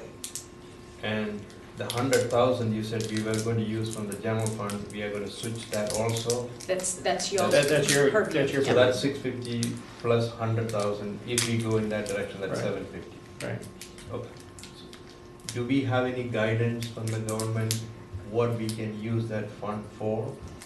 I mean, I know you were all struggling with this. Yeah, no, that's, when the spreadsheet was presented to y'all, there were the categories that talked about social services, that talked about capital infrastructure, talked about revenue replacement, and actually talked about business recovery. So everything that you have already previously considered, ranked, and give us direction on, were all funds that, were all potential uses of the funds. So where I'm going with this is, if there is not a need base, if we are offering money to businesses, is that also part of this? Is it within the limitation that you can Yes, spend it's money? because it's for the businesses. If we don't use the money, do we need to return back to the government? No, that is where the utilization of the funds, where you had the rankings, you know, we identified actually close to 10.8, and we only received, what, 10.2? Right. So where we are right now is you have more projects identified than you have funds. Okay? But as an example, with the ambulances, you know, we went ahead, because we had already had those budgeted. The ambulances were in the budget, if you will, I think at 1.5 million. And so since we haven't used that 1.5 million, that's 1.5 million that's back in the pool. Okay. Does that make sense? Yes. Okay. And so, you still have tremendous flexibility if you want us to do that research on the other cities and come back to you. We're happy to do that, right? But we just need to know that that is the consensus of the group, and that is the specific direction that we're getting, because we've gone through this before. We don't want to presume that we heard something and then went off in the wrong direction. So that's the reason why she's presenting it this evening. You tell us what it is that you'd like us to do. From a policy standpoint, we will bring it to you, and you ultimately make that decision. Sorry, just to add to my original thought was, I don't want to create barriers, right? Because as it is, a lot of people didn't take advantage of it before. I want people to know that we're helping. But I think that if we can at least, and I don't know, John, what your thoughts are on this, or Don, but just everybody, but if we can get alignment on, are there additional requirements that go around the definition of need that by our other cities, and that will give us some indication of maybe something that you can bring back to council. If you come back with everybody's just kind of putting it out there to see who responds, and it's a first come first serve, then at least we know that too. And I don't know which cities are currently doing grant programs for the Well, businesses, yeah. so, but we'll try to do that research and we'll find out what their parameters are. Not that I'm trying to add more to your plate. Kevin? Off the top of your head, on the CARES program, do you know about how many businesses took advantage of that roughly? And Oh, thank you. Bam. I was gonna say, you're Tracy really coming in testing, you're really strong. testing my memory. Okay, so total, so we had, if you remember, we had three different grant programs throughout the Restaurant, duration. all that. So we had 102 businesses that took advantage of the grants through CARES. I'm gonna add in, that was a lengthy program. And she went out and promoted and advertised, and we still only had 102. So, that was, quite honestly, it was surprising that we didn't have a lot more people, a lot more businesses take advantage of that. So 102 out of how many? Well, we have approximately 1,500 businesses in Coppell. Now, that doesn't mean they're all storefront. Those include home-based businesses. So I'd say we have around, I'd be lying to you if I tried to, but I think it's around 800 with actual storefronts today. That's not just retail and restaurant and personal service. That's every business in Coppell. And what about other programs? How many businesses took advantage of other programs? You said That was 3. combined. We had Oh, 102 combined of the 3 grant programs that we did. The utilization of it was relatively low. So, just to clarify, does that mean that like maybe you had a business that was able to take advantage of all 3? So that's a 3 for one business? They were definitely, they were eligible to receive all 3 grants. Okay. And that's kind of the question I'm kind of getting to is I think the utilization, and obviously you said that, was low. And so I'm in support of this just with the fact that, let's say that we, put a parameter that we revisit this in 3 months and we look at the success of this program, and maybe there's not a lot of, active people participating in this. Well, we can decide at that point we're going to close it off, and then whatever funds are remaining, then we can divert it to those other programs. I'm really in favor of, from living that life and being a part of that. There are businesses that are still struggling, still being involved with the chamber. There are people that they are not even close to back to where they were. And so I'd like to give those people an opportunity. But I definitely am not saying like we're just going down Main Street, throwing $100 bills out the window. I think if we have the ability to come back, let's say 3 months, if we all agree on that, and maybe 25% of those funds have been used, and we're like, man, this is not really, not getting the participation. Well, let's kill the program at that time and then move those funds somewhere else. It's kind of the way that I look at it. Don? I do want to clarify one thing. We're talking about 2 different programs here. Yes, sir. I do see the one on on Beltline or didn't tab. I guess I do see that one as that. Maybe that is the need. The need is they are in a construction zone or they are impacted directly by this event. So I guess I actually probably see myself not being. Maybe that is the need. We don't have to go as much address the need for those grants. Does that make sense? I mean, that program, that is the need. They're being impacted by the traffic. Now, I would say, I guess I would like that to be funded by ARPA if funded that way, rather than the fund balance, because, it is sort of this special circumstance. So the rent assistance is the one I'm probably more scratching my head on. And how do you know if there is really a need or not at that point? So I guess I wanted to clarify, since we were talking about 2 different grant programs that I think are actually in 2 different situations at the moment. That's the 5,000 what you mentioned. That's the 100,000. I think we were going to earmark 100,000 initially, 5,000 each. Yeah, Yes, that's sir. what I was thinking.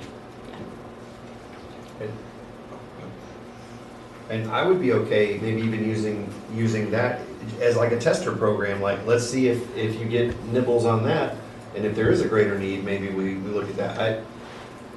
I definitely respect going out and visiting with other cities and see what they're doing, but we do have an opportunity to do something now. And maybe if everybody's more comfortable starting off small and doing that, I would be in support of that as well.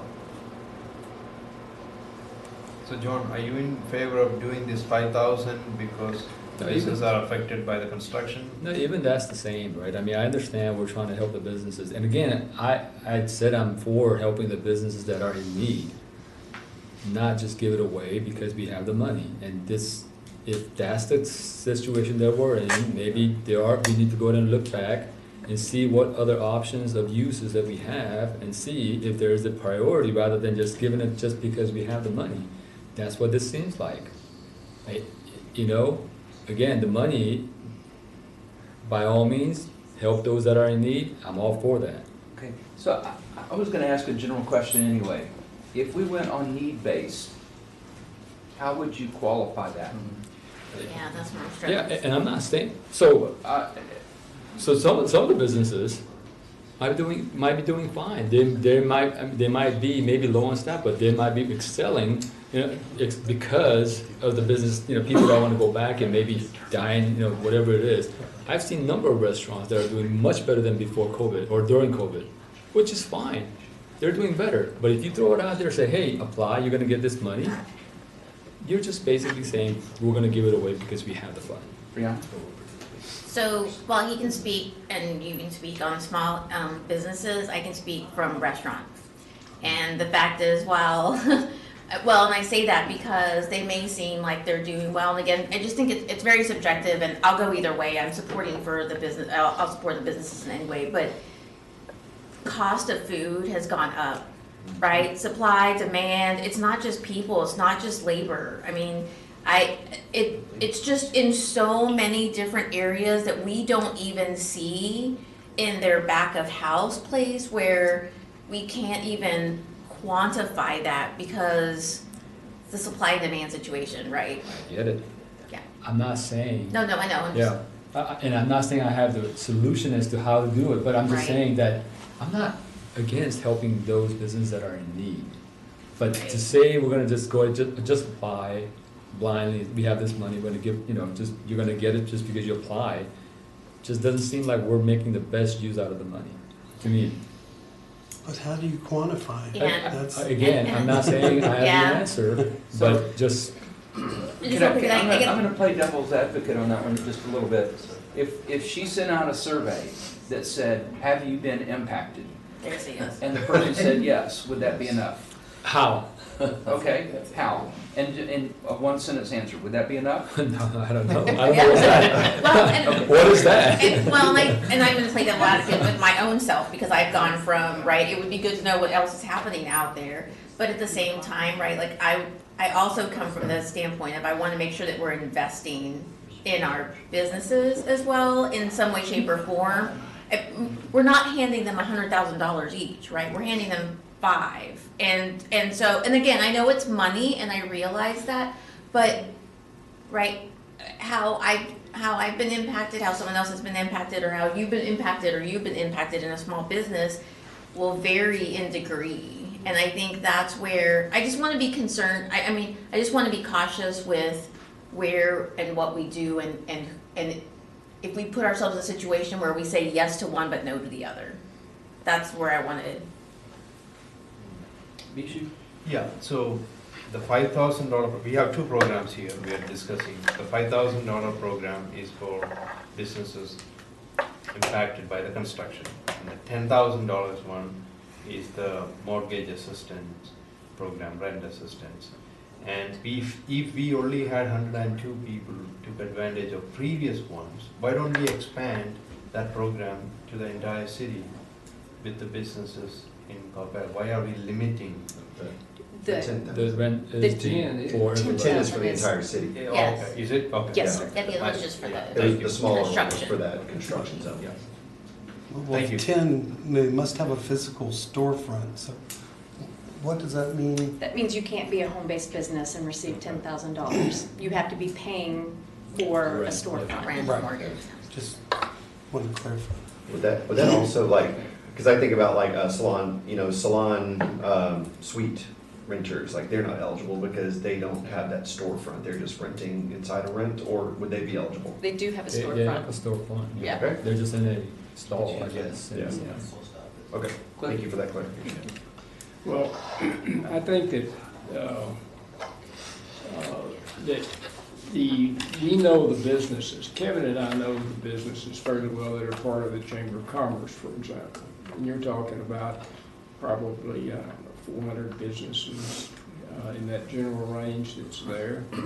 And most of those folks would not tell you or ask for it, but they need, because you're talking about principally small businesses. These are small guys. These aren't the AAAs and that sort of stuff. We've got some of those as well. And so we live with those guys, and we know that, yeah, $10,000 would mean a lot. for them, but they're not gonna go down the street, advertising the fact that they need some money. That's just not that group. I mean, they'll be very, and so I don't agree with, I can't line up with John, just because I'm close to those folks, and I know that if it was available, that they would use it. Now, I guess we didn't do a good job of marketing. We tried. On the other one, that's We exactly tried. right. But I don't recall the chamber, for example. They were They were part of very it. heavily Really? involved in getting the word out with us. Really? I did a presentation for Well, they them. didn't do a very good job. Just to clarify. Wrong Somebody entity. did not do a good job. That's right. Wrong entity. So anyway, I think. You just ditched them. Don? I think I answered my question, but clarification, it is rent or mortgage if they own the property, right? Correct. Okay. Martin? You know, there's a risk that there may be people who don't need the money, but I would hate to have 5 people miss out on money that could really get them through this hard time, and maybe 5 get money who really didn't need it. You know, I just don't want to throw the baby out with the bathwater. Bijou? Yeah, just to come, the mortgage means property tax they pay to the city and the county included in the mortgage. They can use that purpose as well? Their mortgage payment. So if they've escrowed all that into one, I guess that would count. Okay. Once you give them money, you Exactly. don't know what they're gonna be using it for anyway. Well, because that's what it's designated for, right? Yeah. For mortgage and Rent. rent. Don? Well, yeah. But it's rent or mortgage, but it's not for like 3 months or 1 month or anything. It's just a grant. It's a one-time grant. It is a $10,000 grant. It is not based on, my mortgage payment is $9,900, right? So, I mean, Not how we're proposing it. we're just really calling it rent and mortgage to put a title on it. I mean, it's not tied to that as a criteria, that they have to prove up that they have, There. okay, for 3 months or a year or anything else, right? It's okay. So, I wanna clarify, Yeah. again, it's not that I don't wanna Yeah, help those that people makes that sense. are in need. I certainly do wanna help those the businesses that are in need, but not just give it away just because we have the money and just by pure application that they get the money and it's like first come, first serve. And again, those people, we might be leaving out those people that actually need because they just weren't the first come, first serve. So that's my concern about using this fund in this way, where I think if that's the case, we're just gonna give it away, and there might be other projects or things of nature that could be better used. That's what I'm saying. I'm not saying I don't wanna help the businesses that are in need and, need the assistance, by all means, but if, just because they apply without knowing that they are the need, and we're gonna give it because we have the money, that's not what I'm for. That's what I'm saying that I'm not for. Kevin? I would appreciate a little bit of historical perspective for council members that were here during that CARES, like when those decisions were being made, because I know several of us weren't here. Were there any discussion at that time about putting criteria on, or I guess, because Mindy, you did say this is basically a mirror of that criteria, right? So what perspective, that perspective might help me figure out why did y'all land on that, at that time, and, why those decisions were made. And maybe it's just, let's get the money out fast to people because we're not sure what's going on. But that would help me kind of understand a little bit as well. Could anybody around the table give me some perspective on that? I'm gonna look at, I'm sorry. Well, Oh, Cliff. so, go. Sub-question. Cliff has had his Go for hand it, up. Cliff. You go, Cliff. We need to address Kevin's first. I'm sorry, sir. Yeah. I'm sorry. No, exactly. What makes us think that if we come up with some other thing, that there's not going to be some people that'll take the money that we're handing out, regardless of what program it is? Is that, I'm sorry. They're in the hot They- seat. they- No, you You want direction from us, we don't want direction from you. I understand that. Feel perfectly comfortable, voice your opinion, but I'm sitting here thinking about all these programs that we've given out. What assurance do we have that all the folks, the 100 and something that got the money, really just didn't go out and have a good time or take a vacation to Europe? So we're never going to.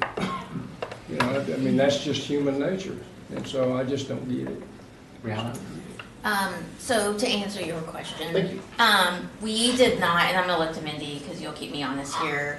We did not come up with specific criteria, right? There was money to help our businesses, and that's what we wanted to do. Also knowing that there were other programs, there was CARES, there was PPP, there was these different programs, right? But we were putting it out there as an option. Here's the deal, this isn't our money, right? Like, we're an intermediary. The money has come from the government through us to the county, right? And we are here to then facilitate making sure that it goes out. So it's not our money, it didn't come from our taxpayers per se, that is money that we're there to help. And so we did not, correct me if I'm wrong, but we didn't say, these are the criteria, we're gonna sit down, go through applications, we didn't do any of that. We were here to just help. Now, we do know, I'm sure at least what most of us know, restaurants that had to close because they could not keep up with their rent and mortgage. That really was key. We also know, correct me if I'm wrong, but the rent and mortgage has gone up, right? Landlords have continued to increase it. There are not people that are, right, a lot of them aren't even here locally, and they're in other places, and they're continuing to raise the prices. We know that. So that, I hope, answers your question. Yep. We did not put stipulations, requirements. We didn't sit here and review applications, and we said, this is money to help, and all we can do is hope that the businesses are coming to us because they truly need it and they'll put it to good use. I remember the words, for the good of the community. For the good of the community. That's right. Because the other thing, we were seeing places close Yes. weekly, Yes. Yes. and it was Devastating. very depressing. As the chairman of the board of the Chamber of Commerce at that time, I also felt that pain as well, and I definitely appreciated that council at that time stepping in. I would just, one comment about that would be that I guarantee you if we went down to the tap, there are businesses, especially restaurants, that are just hanging on, that are just getting by enough. And this could be, I think we've seen things are getting a little bit better just in terms of, people being willing to go out a little bit more. Maybe that business just needs that 1 or 2 extra months of relief or help to help them just hold on a little bit longer, so that long-term relief will be in sight, just because people are getting out a little bit more, so. Last question, Bijou? Yeah, I thought we had some restrictions from the county. There were some stipulations. They had a restriction that we could not grant money for this to businesses that were receiving money from the county for the same use. Right. So if they received rent assistance from the county, we could not grant them a rent assistance grant. Because the money was coming from the county. Yeah. Right, so they were double dipping dipping those funds. So that was our stipulation before. So we're coming up on 7:30 here. Do we need more discussion on this? I would like more discussion. Actually, I would actually like to look at the other options that we had for the fund use as well. And I'd like to reevaluate that as well. Okay, what I'm going to be inclined to do is ask for an opinion. We have 2 different cases, and I see the rent assistance and the reconstruction assistance as 2 separate things. So let's go out and have our council meeting and come back. What we're going to do is we're going to consider those 2 things separately. We can ask Mindy to go back and take a look at what other communities are doing, regardless of our direction. And so we can do that. I've still got your suggestion about the entire Denton tap in my mind. I'm not sure. There's a lot of businesses up there. It is, but. I know. I'm still struggling with that one. Yeah. So the time is 7:28. We're going to recess from work session and join city council meeting at 7:35. So how was that?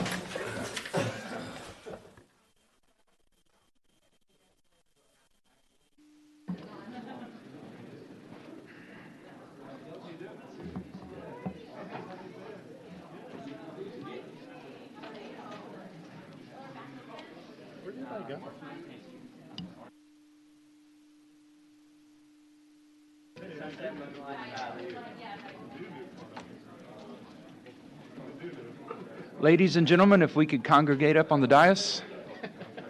Those who belong up here. Yeah, everybody. Yeah, everybody. There's a unique call.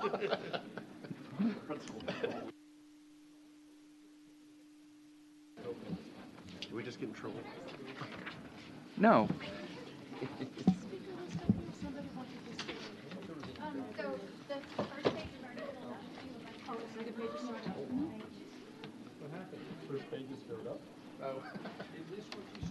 Good evening, everybody. Thank you for being here. The time is 7:37, and we have recessed from work session, and we are reconvening into the regular session of the Coppell City Council. As a reminder, persons wishing to speak during citizens' appearance or the public hearing must sign the appropriate register outside the chambers and list their residence address. Tonight, we have Pastor Samesh Jacob of the First United Methodist Church to give the invocation. We'd like to welcome Pastor Samesh, as this is his first time with us, and we certainly appreciate him being here and look forward to his message. Pastor? And then, yes, we will be doing the pledge afterwards, so please remain standing. We're just giving a prayer, not a message. Okay, Mayor. Right. I think it would be appropriate if we would just spend a moment in silence, remembering the situation of war at present in Eastern Europe, and for the loss of lives and destruction in the cities, towns, and villages in Ukraine, and for the refugee crisis.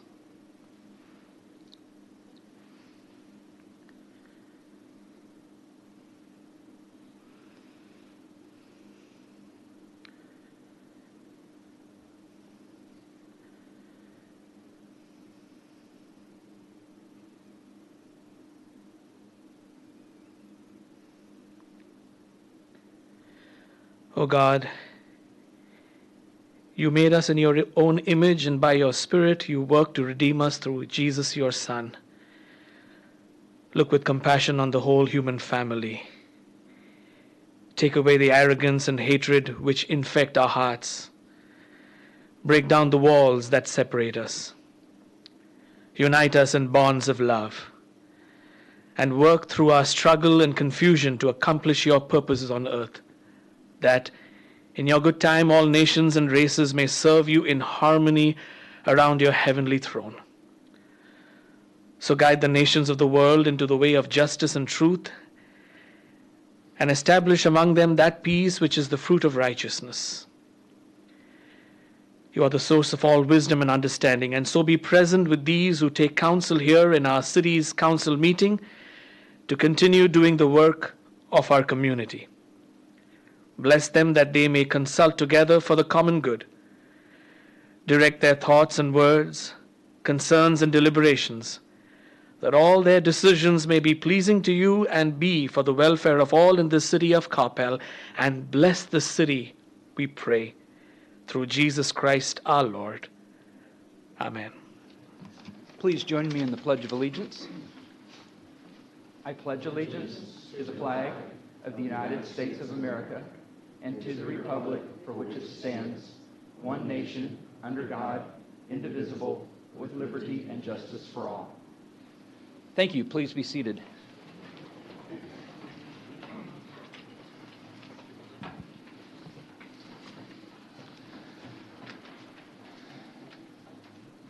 Item number 5 is our citizens' appearance. Persons wishing to speak must sign the register outside the chambers and list their residence address. Each speaker must state his or her name and their address. Presentations by individuals shall be limited to 2 minutes each. An individual speaker time may be extended for an additional 2 minutes with the approval of the majority of the council members present. Persons signed up to speak will be called in the order that they signed up. No personal attacks by any speaker shall be made against any member of the council, mayor, individual, group, or corporation. Once the timer sounds, the city secretary will cut in and break and make a request to the mayor and council if they would like to extend the speaker's time to the additional 2 minutes. Our first speaker tonight that is signed up is Mr. Tennell. Gary?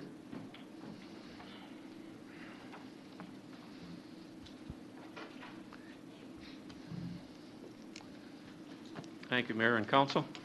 I'm going to give you Excuse me, name Gary, and address. Gary Tennell, 316 Crooked Street Court, Coppell.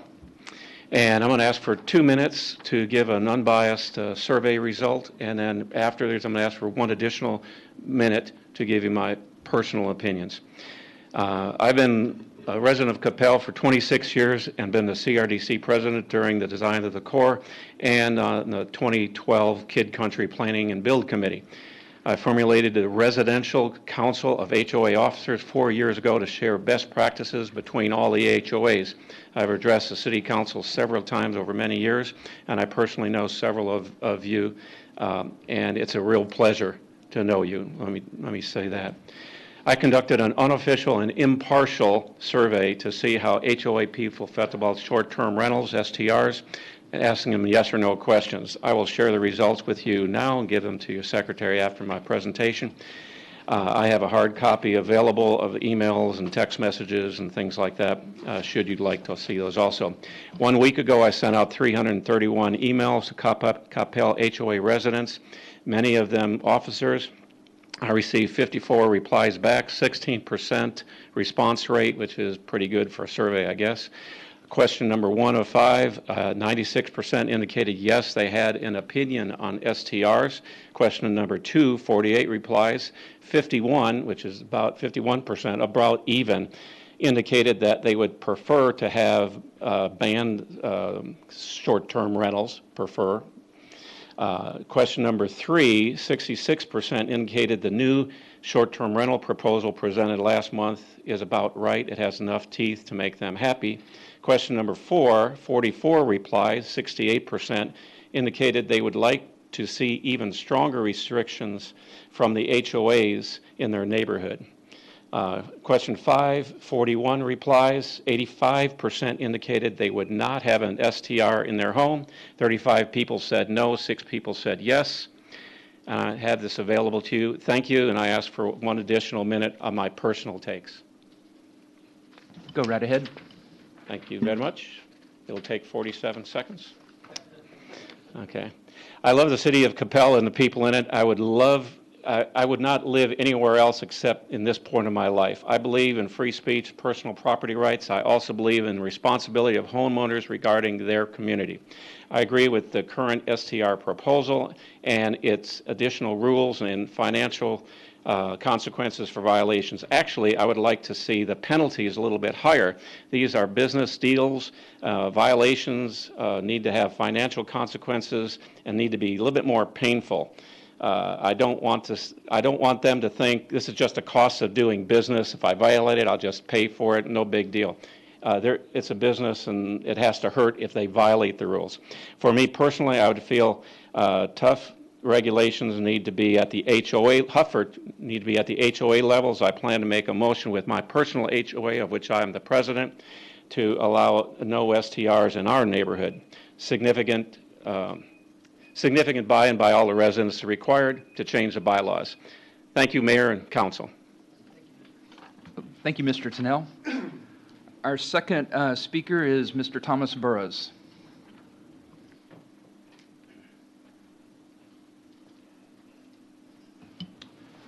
Thomas Burrows, 138 Windpage Drive, Coppell. Actually, I'm not going to speak on short-term rentals because everybody here is going to talk about it. And I really don't have an opinion other than the fact that Cody Man at our house, one of our puppies, would have to pass on anybody staying at our house, and that probably is not going to be a good idea. So, you know, since 1900, when we had film industry, we've about 122 years, there's been movies and TV shows and plays, et cetera, about Texas Rangers about 80% of that time. We have a Texas Ranger from this town that, in fact, one of the council members went to high school with. He was outstanding Texas State Trooper in 2013 when he pulled a half-killed sheriff out of the gunfire with it bouncing around him. And then when the bad guy came out with a gun to this lady's head, he put a 7.62 sniper round through his head. I've turned this into several council people I could point out if I wanted to. And, nothing has been done. And you know why nothing has been done? Is because my wife's father is married to the grandmother of this kid. I've never met him. I have no idea who he is. I mean, he's just another Ranger guy. He grew up watching Walker, Texas Ranger. He carried the flag around at the football field. But, he put his life on the line. And I would think that, how many Texas Rangers do we have from Coppell? I mean, we can count them on one finger. Why are we not honoring Ranger Cody Allen? Just wondering. Thank you. Thank you. Our next speaker is Laura Grosh. Welcome, and please state your name and address. Hello, my name is Laura Gresh. I live at 109 Renwood Drive in the Windpage subdivision. I'm pretty close to 2 minutes. I may go just a little over. Nervous speaker, so just... I'd like to share with the council our resident opinions regarding short-term leases. In February, our board decided to canvass the neighborhood to obtain a community viewpoint. A simple survey was solicited consisting of 2 questions, yes or no, and a query for concerns. Of 78 residents, 58 or 74% participated. Here are the results. Do you approve of having short-term leases in Windpage? No, 41 or 71%. Yes, 12 or 20%. Undecided, 5 or 9%. 2, would you consider short-term leasing of your home? No, 50, an increase from the 9 of the approval responses. Yes, a decrease of 6, and undecided, 2, a decrease of 3, or 86, 10, and 4% respectively. Some folks voted yes or undecided stated that while they wouldn't do it, they didn't want to prevent others, while others who have utilized STLs commented firmly they did not want the practice in their neighborhood. There were 3 categories for comments: concern on how it would be managed and controlled, regulation, advice to other residents, yearly registration, hotel tax, number of occupants, and parking. Impacts to house values and neighborhood, responses being instability to the neighborhood, lack of property maintenance, and impact to property values, and personal safety. Strangers in the neighborhood, unknown identities, not vested in the community, traffic, quiet. We don't want that here. We bought here for a quiet neighborhood. It is important to note that many of our residents, myself included, were unaware of this issue at all. New awareness of opposing views need to be considered with the ordinance, if not the overall practice. Just because the proposed ordinance addresses some of the above issues, what is being proposed may not meet resident expectations. Residents demand strong actions from city leaders. Other cities have taken a stronger stand on the practice, Arlington reducing the allowable radius of use to their entertainment district, or Grapevine banning it altogether. Grapevine City Ordinance advised that while lawsuits have been filed, no movement had been taken on them for years, and the ban remains in place. Our community... Your time has expired. Okay. One more paragraph? Yeah, okay. Our community humbly requests the City Council consider HOA surveys as a sampling for the city and take the time to better understand the community views. While HOAs can impose additional restrictions to the ordinance, it would be better for the city to have a more robust ruling in place for all to abide by. Thank you. Thank you very much. Our next speaker is Mr. Rick Gresh. Mr. Mayor, council members, I'm Rick Gresh, and I live with her. And 109 Renwood Drive. And I did learn how to pronounce the name after the first time, so I'm sorry the first time around. That's right, Mr. Mayor. Laura being my better half, I'm going to further the discussion on STLs and related to community progress. While progress is generally a good idea, it must be progress most residents want. People buy in residential areas for a quiet and predictable environment and secure. 30 years ago, STLs were inconceivable. Now we must deal with them. But have we really considered the broader implications? What happens if a major sporting events like Masters tournaments move here, or other events like Olympics in the near future, should we be lucky to have one? If they come nearby and city owners capitalize on STLs. Will the STLs flourish when the Silver Line is completed and Dallas area events become more accessible by rail? Airbnbs do some good.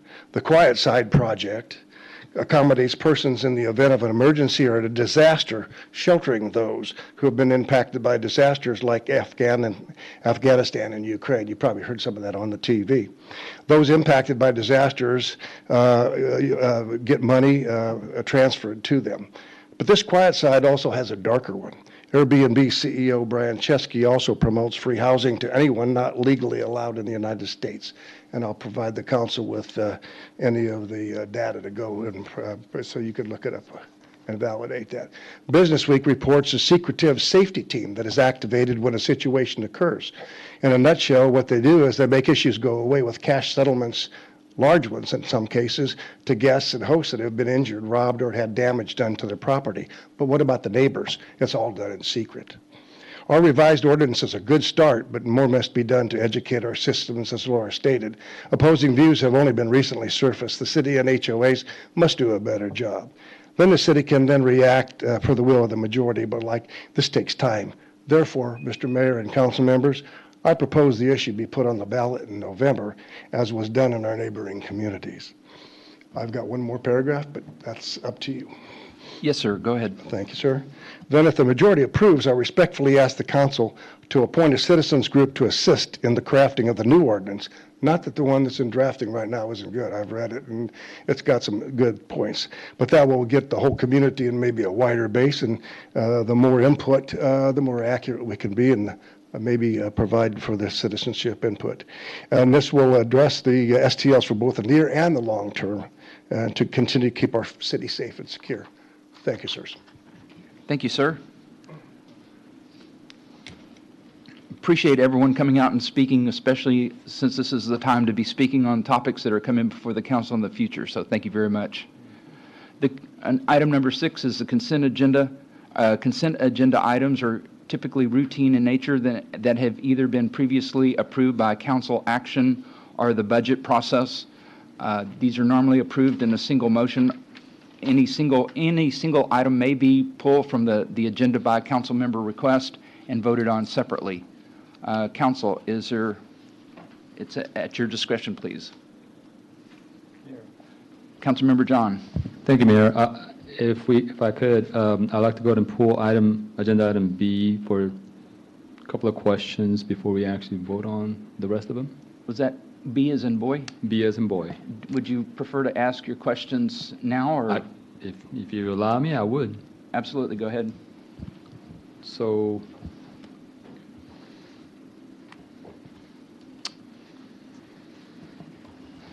Mr. Kent, on the Justice Center roof, I noticed on the photos that were provided from photo 30 to 32, it talks about deficient repair. So when was that done and by whom? Previous repairs? Yeah, previous repairs. There have been multiple repairs done over the years by different contractors. It's trying to address individual leaks rather than repairing of the entire roof. Okay, but are we talking about 5 years ago, 10 years ago, or do we know? Specifically talking about these photos? Probably the 30, 31, 32. I would not have the exact time of what repairs were done at what time. I know that the repairs have been done probably over the past 15 years at various times. And then during the storm that actually affected some of our other building roofs, this is not from one of those? No, this roof is a 30-year roof, and it's past 30 years already. This is just normal wear and tear and age. Okay. That's all I have, Mayor. Thank you. Thank you. Council, do I have a motion? Councilmember Neville? Thank you, Mayor. I move to approve consent agenda items A through D. A second by Mayor Pro Tem Hinojosa Smith. All in favor? Long, Hinojosa Smith, Carol Neville, Joan, Matthew Hill in favor, none opposed, the motion carries. Thank you very much. Moving on, item number 7 is a public hearing. Mr. Matt Steer is right in front of me. If you will please read the item into the record. Yes, sir. Mayor, Council, good evening. This is item number 7 this evening. It is a public hearing to consider approval of a zoning change request from PD 260R3-R to PD 260R4-R to revise the plan development to allow for an increase in the height/size and to allow for changeable letters on a proposed monument sign previously approved on 1.49 acres of property located at 1601 East Sandy Lake Road. So I'll go through the history of this property that brought us to this point. The property was zoned retail for over 25 years. It was formerly occupied as a bait shop and a residence. In 2013, the property owner was granted a rezoning to allow for a convenience store in addition to kayak, canoe, paddleboard storage, rentals, and sales, but no residential was approved on the property at that time. Then in 2016, a request to amend the allowed uses and signage was approved. 2019, a request to amend the site plan to allow for a canopy and storage building, an enclosed metal storage container, and to change the use of the existing building to a live-work use was approved. Then in 2020, a request to demolish the garage structure and build a 2,500 square foot new structure, which included a garage, additional enclosed storage space, and a covered pavilion area, was approved. This request is to replace the previously approved, not yet constructed monument sign with one that has changeable letters, and the letters will be acrylic and not electronic. So it's located up on the northwest corner of the site, blown up here. This is what was previously approved, and this is what they're proposing to change it to. The TRK is very unique in comparison to the other businesses in Coppell. TRK is considered a live-work use consisting of kayak business and a residence. It's not open year-round. The applicant would like to advertise when they are open and when they are closed during certain periods of the year, when they have events for Boy and Girl Scout troops, as well as other organizations. The changeable letter sign will help communicate to passersby when they are open, when they are closed for the season, and prevent cars from stopping at the front gate to see if they are open. The size of the proposed sign has slightly increased in height from 5 feet to 5 feet 8 inches, and slightly increased in width from 6 feet to 8 feet in width, and then 9 feet at the base.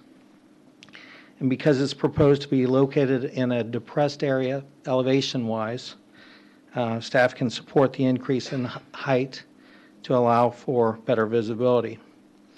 The location of the sign was re-examined by staff, and it would not block the visibility from the Trinity Shores subdivision, and it wouldn't block the visibility of anyone entering or exiting the site.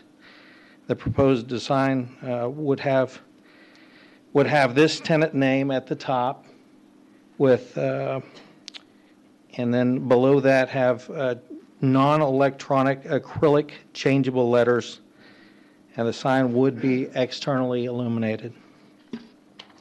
We sent out 24 notices within 200 feet and 49 courtesy notices within 800 feet.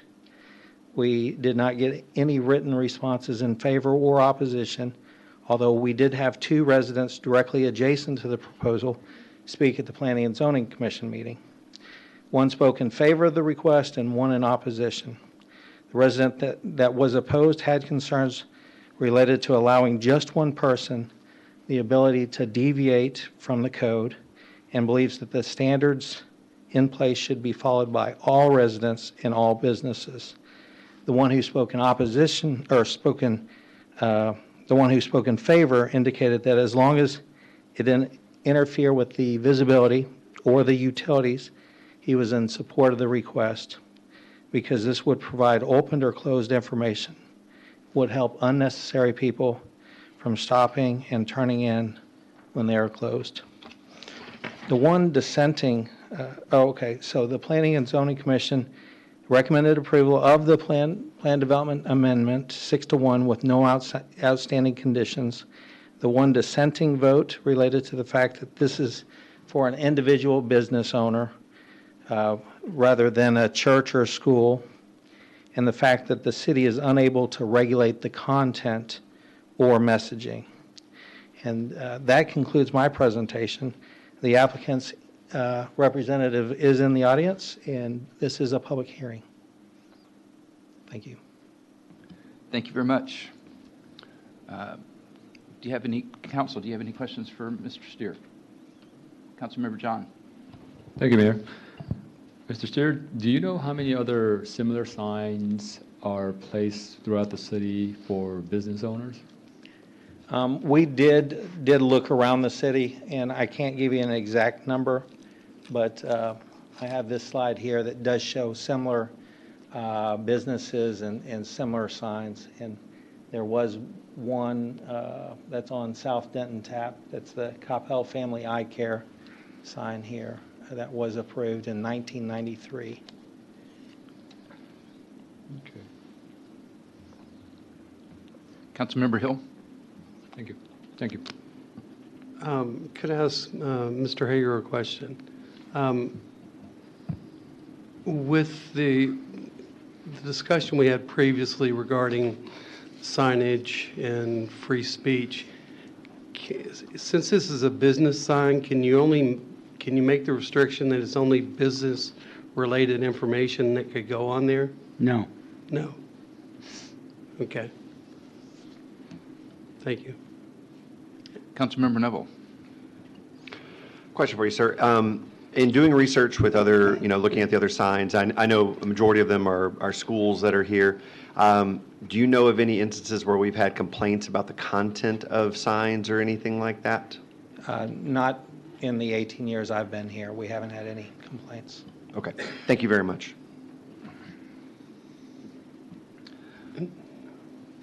Any other questions, Council? I would like to ask a question of the applicant, if possible. I was going to call them up next. Great. All right. Thank you very much.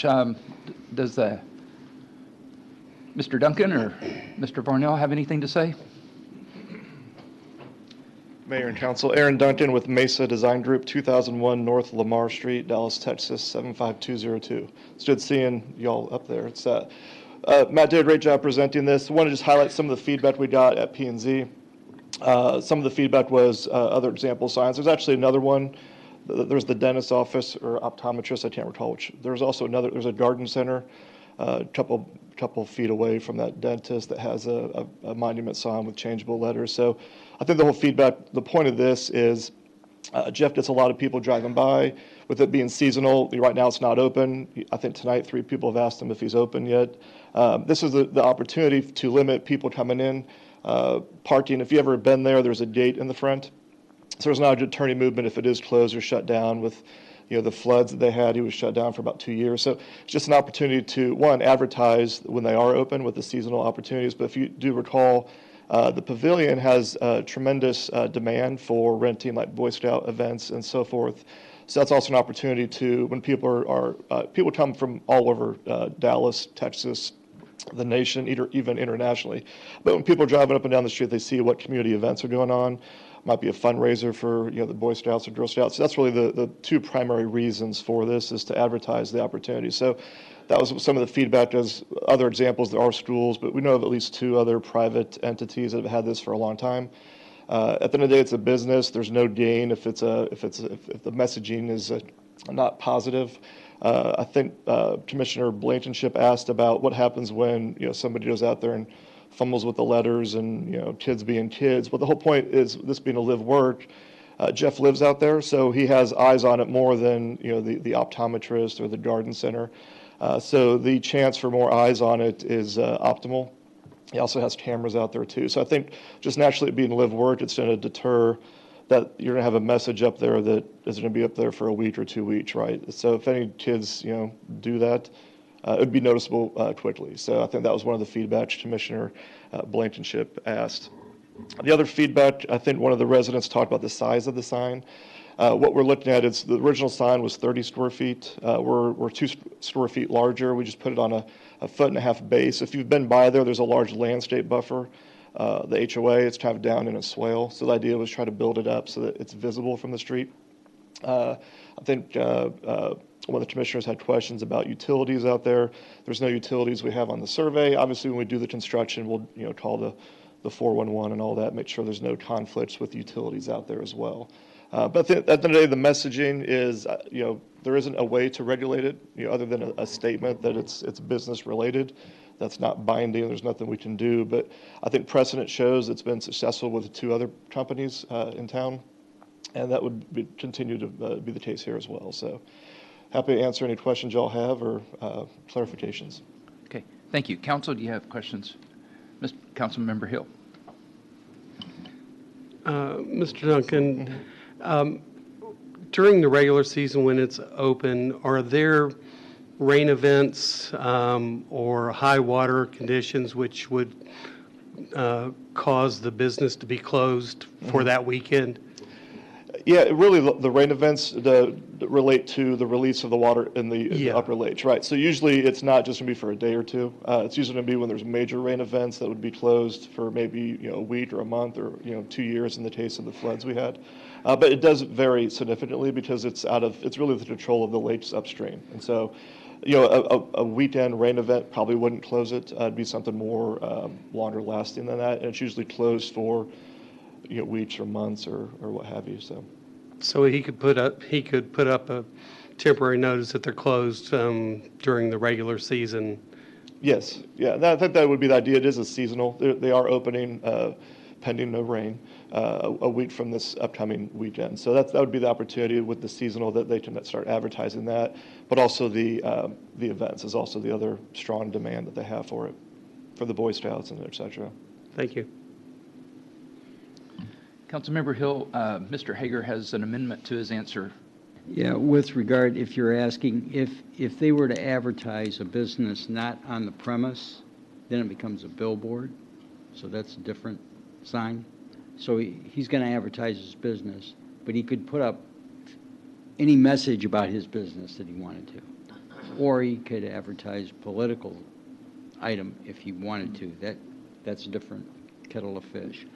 But if it's an off-premise business, then it becomes a billboard under our ordinance. But I don't think he has the intention of doing it. So. Councilmember Carroll. Thank you, Mayor. This is for Mr. Steer, actually.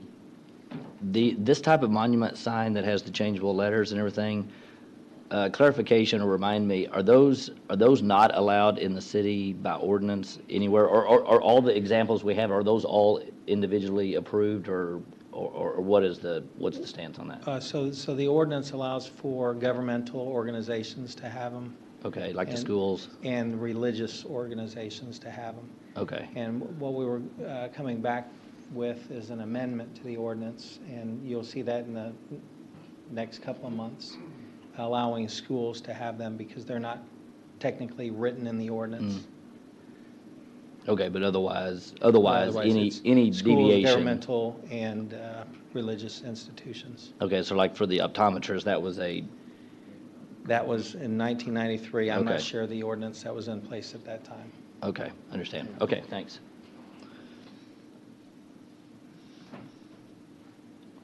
Council, any other questions for the applicant or Mr. Steer? Mayor Pro Tem Hinojosa Smith. Thank you. I actually don't have a question. I think mine is more of a comment, and that maybe Mr. Steer, if you just want to stay up, because you can, in case this turns into a question. I think we've had to make some, there have been some exceptions to our rules across the community, right, with regards to signage, would you say, from time to time, like Muya, for example, because of where they were located, that there have just been different circumstances that we've made some exceptions? Yes, ma'am, through the PD amendment process. Right, okay. And then, I guess, remind me one more time, too, on the dissent in this particular case. What was the reason for that? I think it was basically This is an individual that could Okay. put content. You know, Gotcha. she was unaware of what Okay. sort of content was going to be put on there. Thank you. You know, we have a lot of conversations about supporting our businesses and communicating how do we get our business out. And I will admit, like, that when I drive by different businesses, I want to know if they're open, if they're closed. A lot of things that are dependent on different circumstances that are out of their control. So is the water low? Is the water high? I know that when I drive by his business, I'm curious if they are open or are they closed. I asked the question. I was one of those 3 people today that wondered that as well. We want our businesses to be successful. And if this particular signage will provide them that opportunity to have real-time information because of the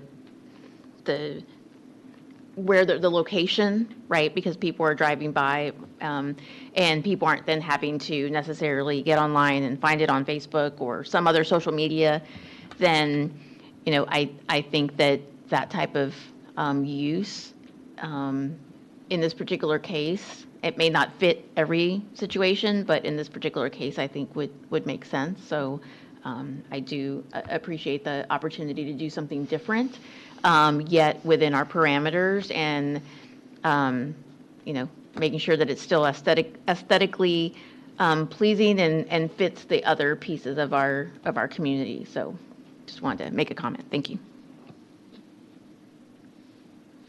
Councilmember John.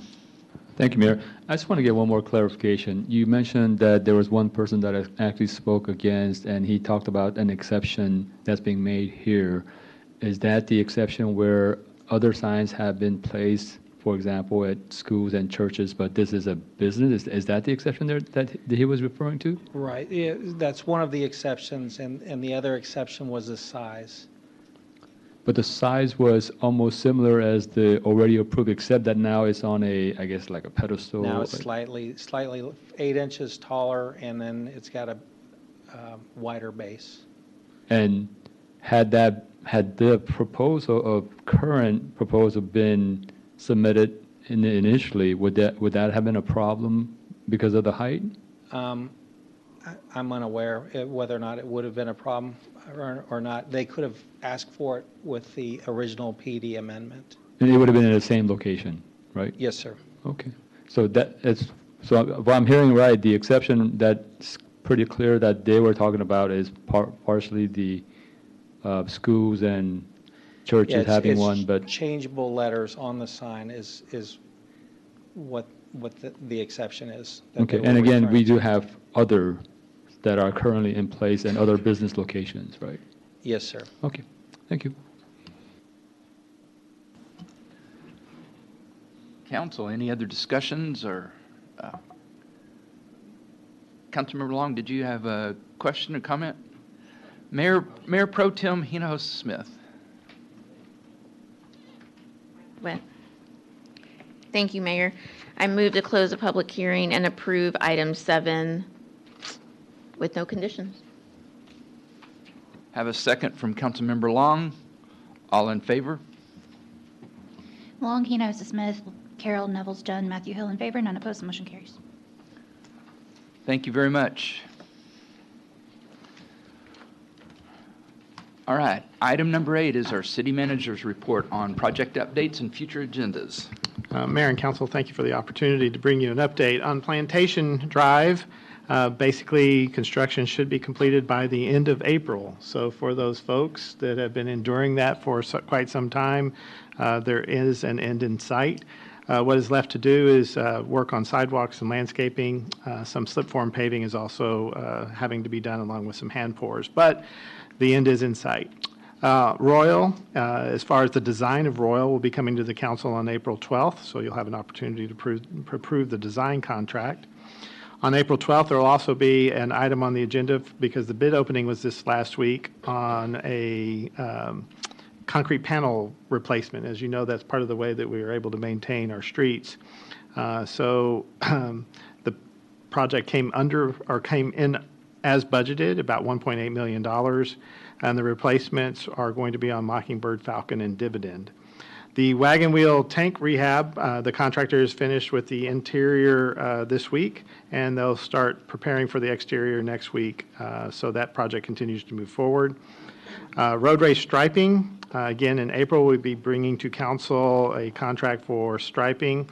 This would go along Denton Tap and Sandy Lake, so those will be restriped in a couple of other locations. The utility billing continues. They are working through the second billing cycle for the month of February. So this is typically billed the last day of the month, but as with what happened during the early part of February, they continue to review all the bills and anticipate mailing those out by the end of this week. As far as the customer self-service, 3,545 customers have signed up, so we're making a lot of progress there. And over 5,000 customers have signed up for bank drafting, so that's good. Just as the running competition on kiosk, who can get there fastest or get through with it fastest, now the most successful time completion is 33 seconds. The last time I reported, it was 40 seconds. So it may be the same person who is racing through, trying to see if they can beat their own time, but progress is being made, right? And Mayor, that's the report. Thank you very much. Item number 9 is Mayor and Council reports. On Friday, March 11th at 7 p.m., head to Old Town Coppell for a movie night in the square featuring a showing of Disney's Encanto. Encanto, thank you. I knew I was going to get that wrong. Bring a blanket or chairs to sit in the lawn and get ready to sing along. This event is free. Join the King Tut Anniversary Talk on March 20th at 2 p.m. to 3:30 p.m. at the Cosby Library and Commons. Roland Phipps, a retired instructor from UTA, will uncover the details of one of the most significant archaeological discoveries of the past 100 years. So does any council member have anything else to report? All right, item number 10 is council committee reports concerning items of community involvement with no council action or deliberation permitted.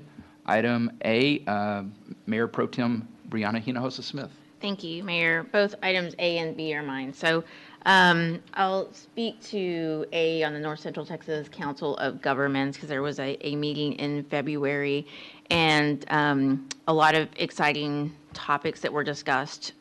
Two in particular that I just wanted to just share was one of them had to do with the electric vehicle charging station call for projects. And one of the things they talked about is while there are hundreds of publicly available electric vehicle charging stations region-wide, these stations are not evenly dispersed across the region. So there's large gaps in availability of these electric vehicle charging stations across the region. And so that is a gap that they're trying to look at and see what projects they can look at in filling these gaps. There's also been an interest in public sector fleets in kind of looking at the electrifying or entering into the electric vehicle sector. But again, if they have said there's infrastructure, lack of infrastructure as a key barrier to the adoption of the electric vehicle in the public fleets. And so as a result, they're looking to see about investing money in these areas. And I think I'm sure that our city is always looking to see what they can do from that standpoint of continuing to improve air quality and if that's something that we want to go into and what would we need to make sure that we have that infrastructure. That's one piece. The other thing that I found interesting was they had a public meeting discussion that highlighted education workforce development for automated transportation technologies. And it really focused around the discussion on connected vehicles, automated vehicles, electric and shared vehicles, high-speed rail and hyperloop, delivery robots and drones and air taxis, and the fact that it's not just about understanding what that is, but how do you adopt it? What are the policies around it? Having the younger generation and the workforce adopting that, and then what are some careers in this space? So all that to say, there's a lot of exciting things happening in technology. So that was item A, and I don't have anything to report on item B. Thank you very much. I'm going to add in on Thursday at 11:30 at the Arts Center, the Chamber of Commerce will be hosting a forum on transportation. We will have representatives of the DFW Airport, DART, and Coppell presenting on various states of transportation in the area. So please feel free to attend that event. Item number 11 is a public service announcements concerning items of community interest with no council action permitted or deliberation. Any PSAs? Seeing none, we did not have an executive session, so there is no action from that. However, we did not complete our work session, so we're going to recess from the regular session of the Coppell City Council at 8:21, and we will reconvene in work session in the conference room, first floor here. And the public is welcome to attend.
That I know you're not copied on.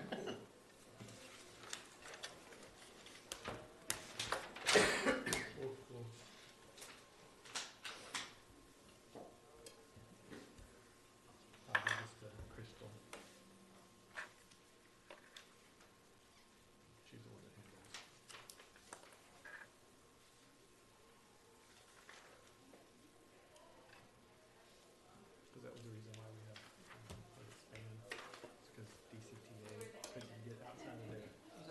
Yeah, that's the DCTA. They couldn't get out of their zone. That's why we had to. Which was fine. It's worked out okay. For as little use as it is.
So,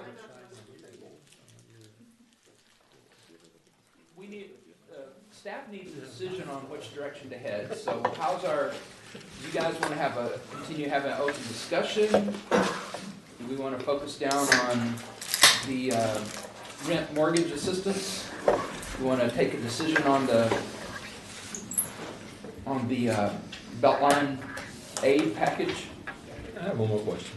Yes, sir. Last time when we actually provided the assistance, was that actually given to the business owner, or was that actually given directly to the payment of the rental, or was that just to the owner and left It was their given. discretion? Yes, sir, it was issued to the owner. And I get it, we were expecting mostly restaurants to benefit from that. Yeah, I don't know that it ended up that way, but that was where most of our focus was as a council. Because we were talking about, the partitions that were put up and the maskings and all it was just that was tough. I want to reiterate that I'm not saying I'm against helping the businesses, but, I just don't like the idea that this concept is almost like giving the money because we have it, and I don't have a solution as to what's the best way to say, hey, to find the needs. What does that mean? I don't know whether that means to see whether they're in arrears on the rent. I don't know, but I am for helping the businesses, but not this just doesn't seem like we're doing it in a way that is actually helping those in need. And if that's not the case, I think the money could be used better on other usable projects. Kevin? Yeah. So I would just tell you from personal experience, what happened is as a business owner, that money basically goes into a pot in my business, right? And I was able to pay my my mortgage for several months with that money that I received with my grant, and that freed up money to make sure that I was able to continue to pay my staff and give me flexibility as far as that goes. So I just remember when I got that grant, that was a big relief, for me personally. So I saw it work for my business personally. I talked to other people within the Chamber of Commerce and other business owners that it was a big relief for them. I would be all for it moving forward, and I definitely understand, that some of you guys are nervous about it just being, just out there and just free money, right? But that was definitely a lifeline, at that point. And I know that there are businesses that are still struggling. And I kind of agree with what Mark said. It's like, you may have a couple people that, that may abuse the system. We've seen that through all the different programs and stuff. So I would rather err on the side of trying to help more people versus, and take that slight risk that somebody might take advantage of that system. When we came out of that workshop, one of our big priorities was to try to help those businesses, right? We have a program that's basically a mirrored image of something that we've done before that, I wish that more businesses had taken advantage of. They didn't, but again, the downside is that businesses don't take advantage of this, right? So we can take that money and we can reallocate it to some other use within our prioritization that we have. We proved one time that there wasn't a rush on money. I don't think that there's going to be a rush on money, and that's speculation, of course. I don't have any data to back that up, but they didn't really rush the bank the first time. I just don't see that happening again. I yield. Sorry, I'm making notes here. Anybody have anything else? Yes. Cliff? I've lived too long. Is that all you wanted to say? I've seen it. I've seen it all. I just don't think that we need to spend, scratch our heads, rub our shoulders, and decide 90 days, take 90 more days to come up with a possible different, better use of the property, of the cash, since we're giving it, we're giving it to business people here. And that's neither here nor there. And I don't want to spend 90 days going through a process so that we could come up with a different plan to give to people who don't need the money either.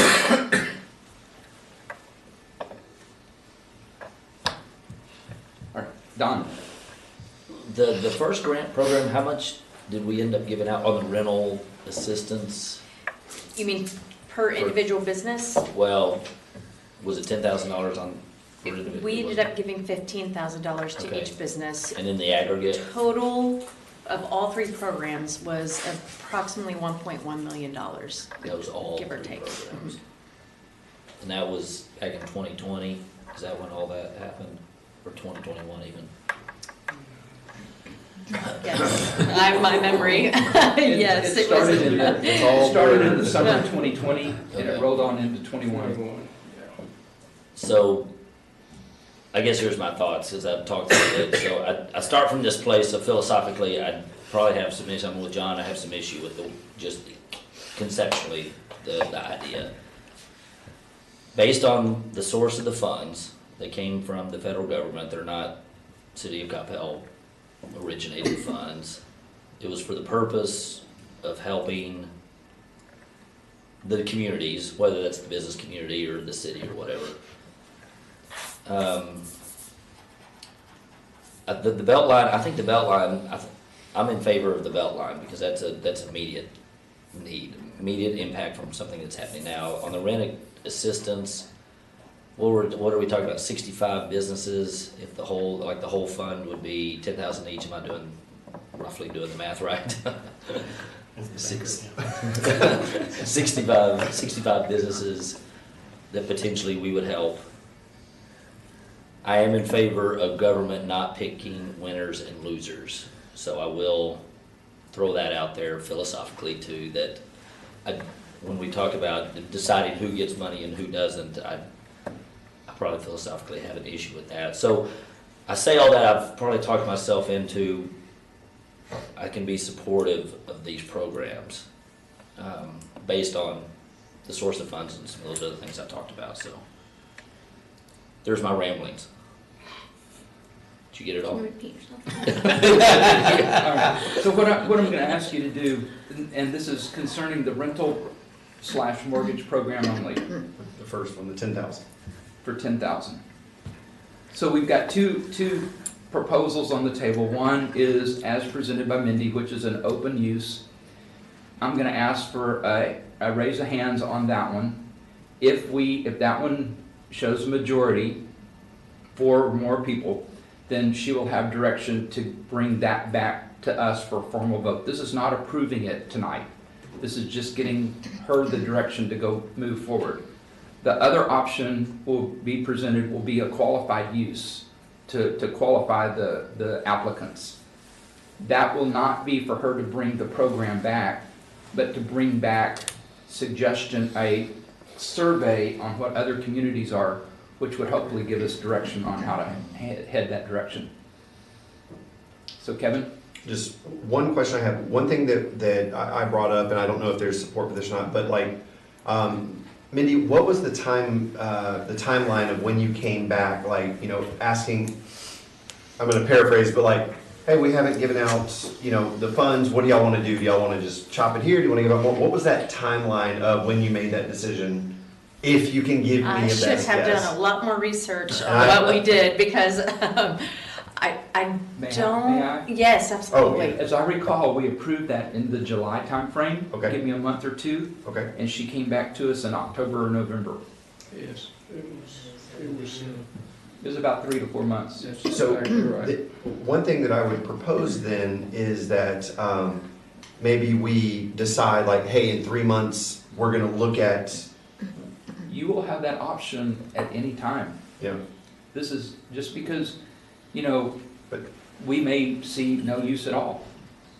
But similar to the way that we had those, where the moratorium on the sign, we would have kind of that program hey, it's going to end in, we're going to go 6 more months or something like that. I would like to put something like that in there. So, because I hear what people are saying, and I don't want to be wasteful with funds, but if the need is there and businesses are taking advantage of it, I do want them to be able to get those funds. But I'm completely fine with us visiting this in 6 months and saying, you know what, we haven't had a lot of traction with this, let's reallocate those funds to something else. I would be very much in favor of doing something like that.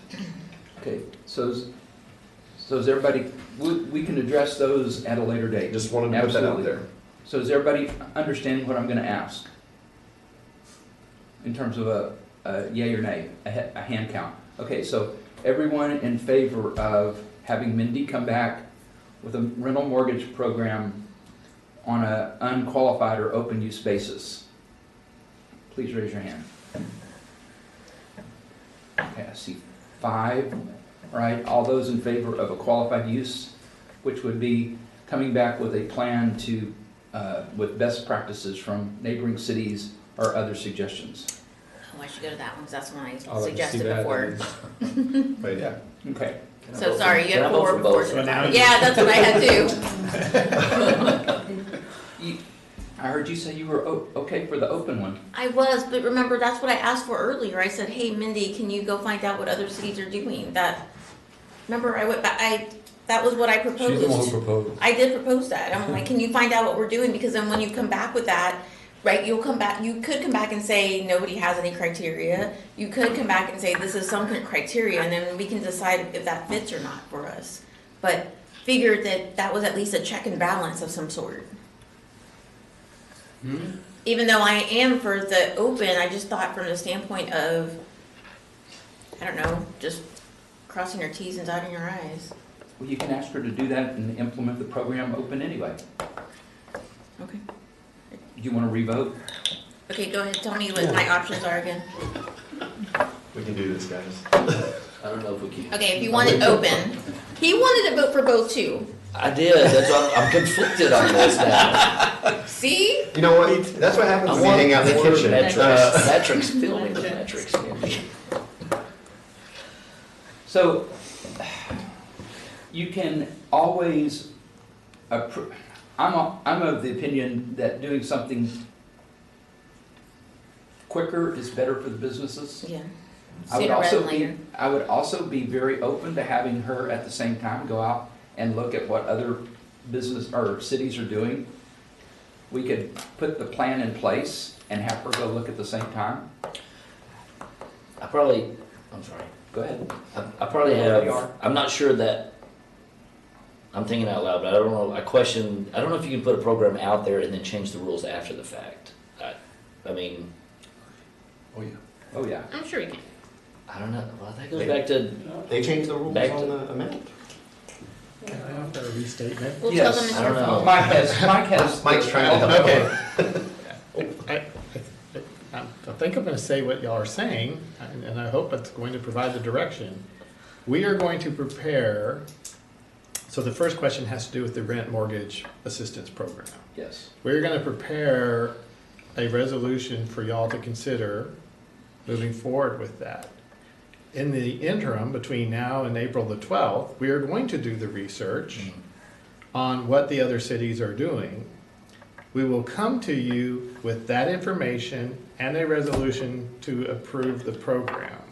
At that time, you will have the opportunity to debate and discuss and other things, whether or not you want to add qualifications to it or not, so that we're not beating our gums for 90 days on a plan. Right. You will still have to make a decision on April 12th about what you want to do. Right, that's right. Yes. Yes, that. What he said. If it's April, that's 30 days, right? But we don't have another council meeting except the Yeah. 22nd. In 2 weeks, we have a work session. We don't have a council meeting. And if you want to have a fifth Tuesday, which is on.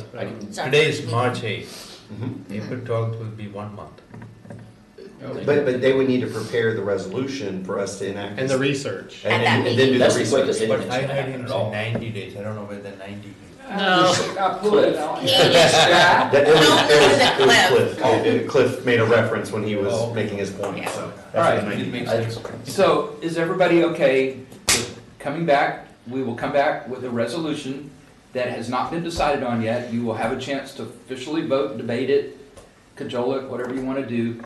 And at the same time, during work session, we will hear the results of their surveys that Mindy has gone out and done on sister cities. Is that fair? And we may ask them to go back Yes. and revise the resolution Yes. based on this information that was gathered. Yes. You'll be able to do it that night. You don't have to approve the resolution that night if you don't like the way it's stated based on the data that's presented. I'm good with that. Everybody okay with that? We're gonna physically put a thumb. Hands, please. All right, I see 5. You know, John, what would be your suggestion? Mine would be to discuss that in a work session, and if we agree, we'll come with a resolution later on. Why later on? So then we can have more time to discuss what are other cities doing. Well, you can always do that. You can say that if you don't like the information that they bring to you. You can always move to table the item if you don't like it. Absolutely. Do we even know if they actually use those funds for similar purposes? That's what she said, she hadn't done the research on it. Okay. Yeah. All right, so on April the 12th, we will have a work session on this topic again, and we will discuss it further. And on that agenda, there will be an item to... There'll be an item in the regular session for a discussion, and we'll work on how we design the language so that if you decide to substitute, there'll be a way to just extract and substitute, if you choose to do it that way. Motion. No, I know, but we'll have the language for you. But that means you need to have it both in the work session and the regular. Yes. That's Right. That's what I said. Okay, I didn't hear that bit, so Yeah. I'm repeating what I understood. But you're okay with the Well, no, revenue Can't recovery? ask that question yet. Oh, sorry. We're not there yet. Okay, sorry. We're trying to take little baby steps. Just hold our hand through this. All right, so on Beltline construction, I didn't hear anyone opposed to the concept. There is a discussion on whether our cutoff point is Sandy Lake or 121. And that's also just based on application, Yes. regardless. The criteria was that it's the storefront that faces Right. tap or something. Regardless. That was the only criteria. So them just being on that road, right? But were we gonna look at the other side? The Right, north that's side? why I was asking, Oh. between 121 all the way or Sandy Lake south? Or you could say from Southwestern down. Mindy's recommendation is Sandy Lake. Because that's where we're telling people to turn. And we're creating, because of the construction, we're doing the advertising and promoting, don't drive. John, I can't see your thought. I know what you were trying to say, but No, tell me.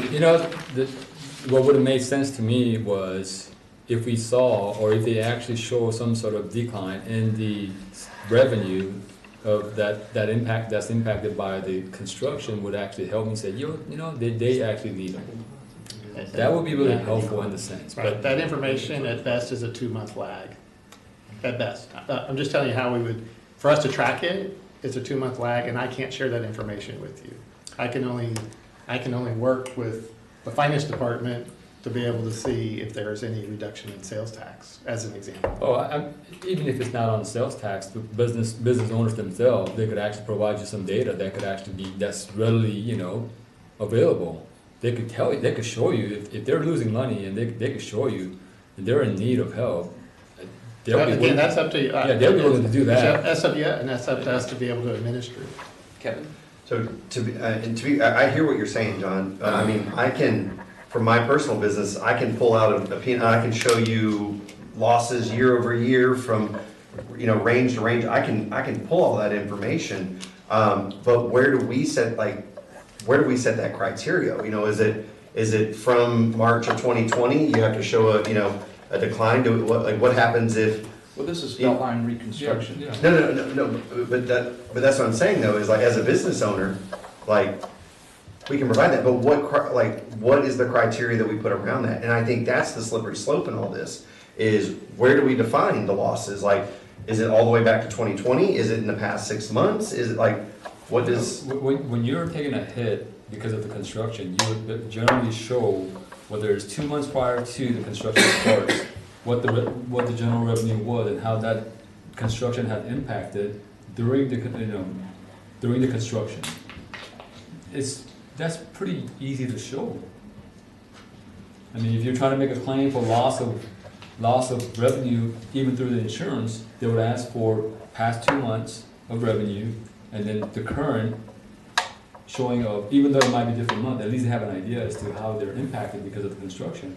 And that kind of shows that, hey, there's a reason why it declined. Of course, there are variables, other variables, but it clearly shows that there's a construction going on and your revenue has declined because of this process that started versus past 2 months. It's easily able to see. So all I'm saying is that's just something that gives me saying, oh, you know what, it's impacted, it shows. And then that gives me more motivation to say, yeah, we want to help those businesses. But to blindly just say, if you apply, you're going to get it, I just think there's a better way to use that fund if there's. Can I just make mention that if we require them to submit financial documents to us, Some of them will want to. And those will be open to Public public record. Yeah. And that may deter people from applying. But when you're hurting and there's a money out there, and that fund is there for you to take if you're needing it, and you're on the, if you're really needing it and you're on the verge of not being able to pay the rent, to me as a business owner, it would make no sense why I wouldn't. Who cares about the public record? I'm just making note that would. We just our environment's a little different than yours. As an individual business owner, I've had a small business, and if I need the money, I don't care what. Brianna?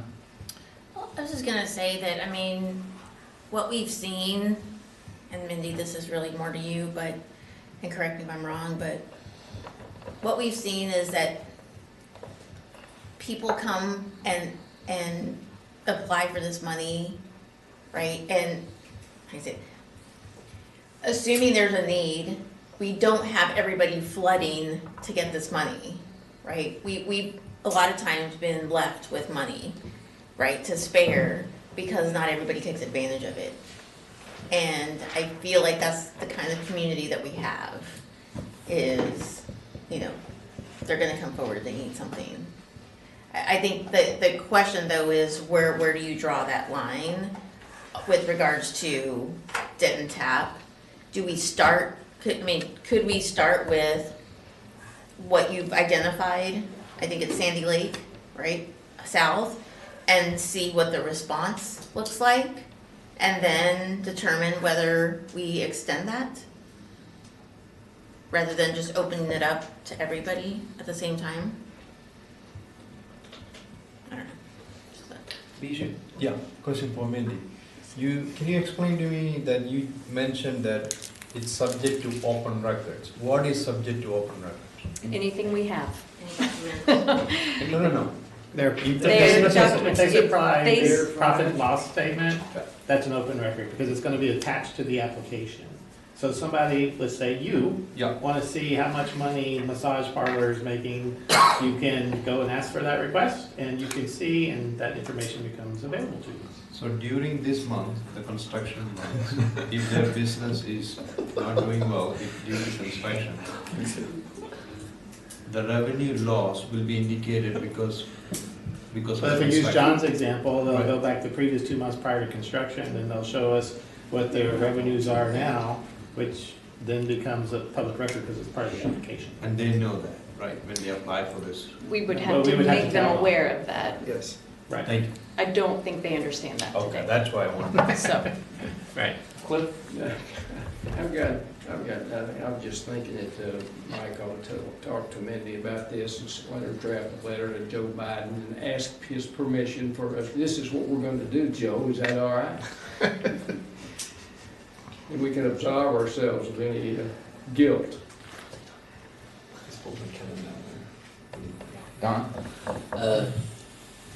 How many, so it's only restaurants, retail, and there was a third category? Personal services. How many south of Southwestern, how many businesses was that gonna? We'd have to go back, and we did the count from All the way from Sandy Lake. Sandy Lake, So okay. I'd have to go back. I wouldn't have thought Yeah, it is a small, south of Southwestern is a smaller number because you've got a few on the east side. And then you've got the new retail center down where First Watch and Dunkin' Donuts and Sports Clips, all that just opened up in the last year or two, I should say. Okay, so that they. So those are directly benefited. So I was trying to think how many were right. So actually over there. the first question is philosophically, do you support a program that supports businesses, however you want to do it, because of the construction on Beltline. And that's what I would go back to, is I guess I would identify that with the need, and the size of the program, we're talking about 100,000 to start with, so that's 20 grants. Yes, So we're talking about 20 grants. The administrative expense to administer anything more than just an open, grant program, I think would become burdensome for a $100,000 program. And I think we can justify the need just by the fact that the traffic is there. Now, it was debating whether you go north of Sandy Lake, and that's only because we're telling people not to come through Coppell at all. Is that why we think those businesses? You saw what Kent's doing. We're doing everything we can to try to move traffic off of Denton Tap. Off Denton Tap completely. So the cut over natural is Sandy Lake, correct? Like, Well, to go over to those other roads. That's one. That's, that, and then staying on Southwestern so that you're not turning south. I'd be curious if you open it up north of Sandy Lake to 100, well, I don't know, maybe, I would suspect that's, because you start picking up a lot of Well, that's businesses. that's the heart of our community, is that intersection, so. Right, going north of that. We're gonna need, I assume we would need more funds. So let's be clear, that when she first started looking at it, when we first started talking about it, clearly it was south of Southwestern. Yep. Between Southwestern. And then we started talking about, well, heck, we're sitting out there, we, as a city, are trying to promote, don't use, so that's why we expanded to Sandy Lake. Okay. Because that's where the first, signs start saying, hey, detour, don't go, do something else. And you heard tonight, it seems to be working even though it's only the first week. So. I would almost think $100,000. And between now and at least the next 12 to 18 months, that's what's gonna happen on South Beltline. I would think for $100,000, it's only 20 grants. That's almost a test case right there, even if we just see what happens, That's not a lot, 20 No, grants. And 20 grants. There's 50 businesses, right? And that kind of our thought was, if it is very popular, then we would come back and say, we've Do we need to do depleted something those else? funds, do y'all want to extend it beyond?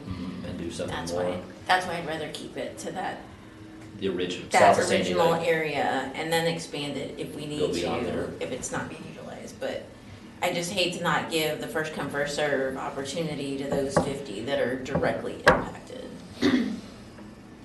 I would say limited south of Sandy Lake for now. That first come, first serve did not work well with PPP. That's another.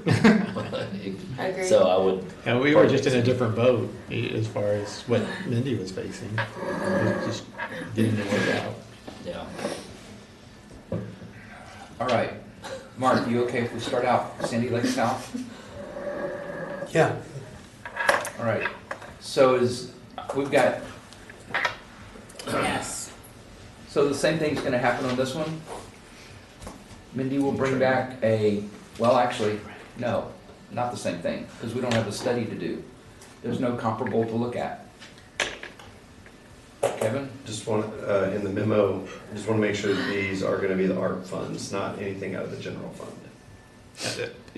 We since found out that Yes. ARP funds can be used, and that was the question. Okay. Do you want us to use the ARP funds? And that'll be part of the resolution. Yeah, and that's why I just clarifying that I would want that to be out of the ARP funds, not. You said that already. Just make it sure. I'm looking at Kim. What does Kim say? Okay. So do I have a show of hands to move forward with the reconstruction south of Sandy Lake Road? Total amount of 5,000? Per business. Aggregate. Per First come, business. first 100 in serve. the aggregate. Yes, thank you. 100 in the aggregate, right? And again, if it's successful, we may hear from her again. If not, We'll still hear from her again. Yeah, because we'll reallocate. All right, thank you very much. That is item number E. Mike has a couple of things Yeah, for our upcoming work session. Right, just very quickly, I sent out a note to y'all. We are going to start at, Thank you, Mindy. I think I had said 6, but I think we're going to start at 5:30 on the 22nd. And the points of discussion will be the value proposition discussion, the competitor city's compensation plan update, follow-up items, specifically the homestead exemption conversation that we started, Code of conduct review, Bob will be going through for y'all to review the language, right? You're not voting on it that night, but you're reviewing the language. Utility billing update, that's where Kim, y'all get to start hearing about the water and all the kind of good things that go along with that, and the tiered rate structure. And then we'll do the 5-year forecast that evening. So it will be a long evening. And we have the ability, as the evening goes on, that if y'all want to stop, that's fine. We have the ability to do the 5th Tuesday, because we can still post in time for the 5th Tuesday, unless somebody's already made plans. I will not be here the 5th Tuesday. I'm at Okay, well, work. there you go. Okay, so Burn in the midnight oil. there's a high likelihood that the evening will be a longer evening then. Okay. And And then the question, I'm sorry, the point that what I talked to the mayor about was there something else that for the No. 5th Tuesday that's not a 5th Tuesday? That sounds No. What you just Ask the said was question 'cause I good. forgot. So if there is, please let me know. Okay, I'm sorry. Nothing to add? will you be Nothing. sending out the draft version of the code of conduct for us to review? And I'll ask, Yeah. I'll ask Bob tomorrow. I don't, I presume that we will, but I don't. Because I thought that's what he was aiming at, was the 22nd to have He it for us. was, Okay. for him to go through the discussion. Mark, you're asking to get it ahead of time so you can review it? That, I'll just, Yeah, and any other relevant material like we'll send that out. value proposition. Okay. I'm like, when did that happen? Yeah. Yeah. We'll do, we'll get all that out in advance. Excellent. Where's it gonna be? Second floor conference here. Okay. That's All right. the mayor I'll have. All right, thank you very much. Good. Good to go back. Cliff, ready to go. The time is Another 8:57. subject. We are Did you get recessing Bob to from write work that session damn and we letter will to that, reconvene into the regular trooper? session of this Coppell City Council We actually. to abruptly adjourn. Did you sign this information or did Karen?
I know, man. Kit Kat is.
So good evening. The time is 9 p.m. We have recessed from work session. We are reconvening into the regular session of the Coppell City Council.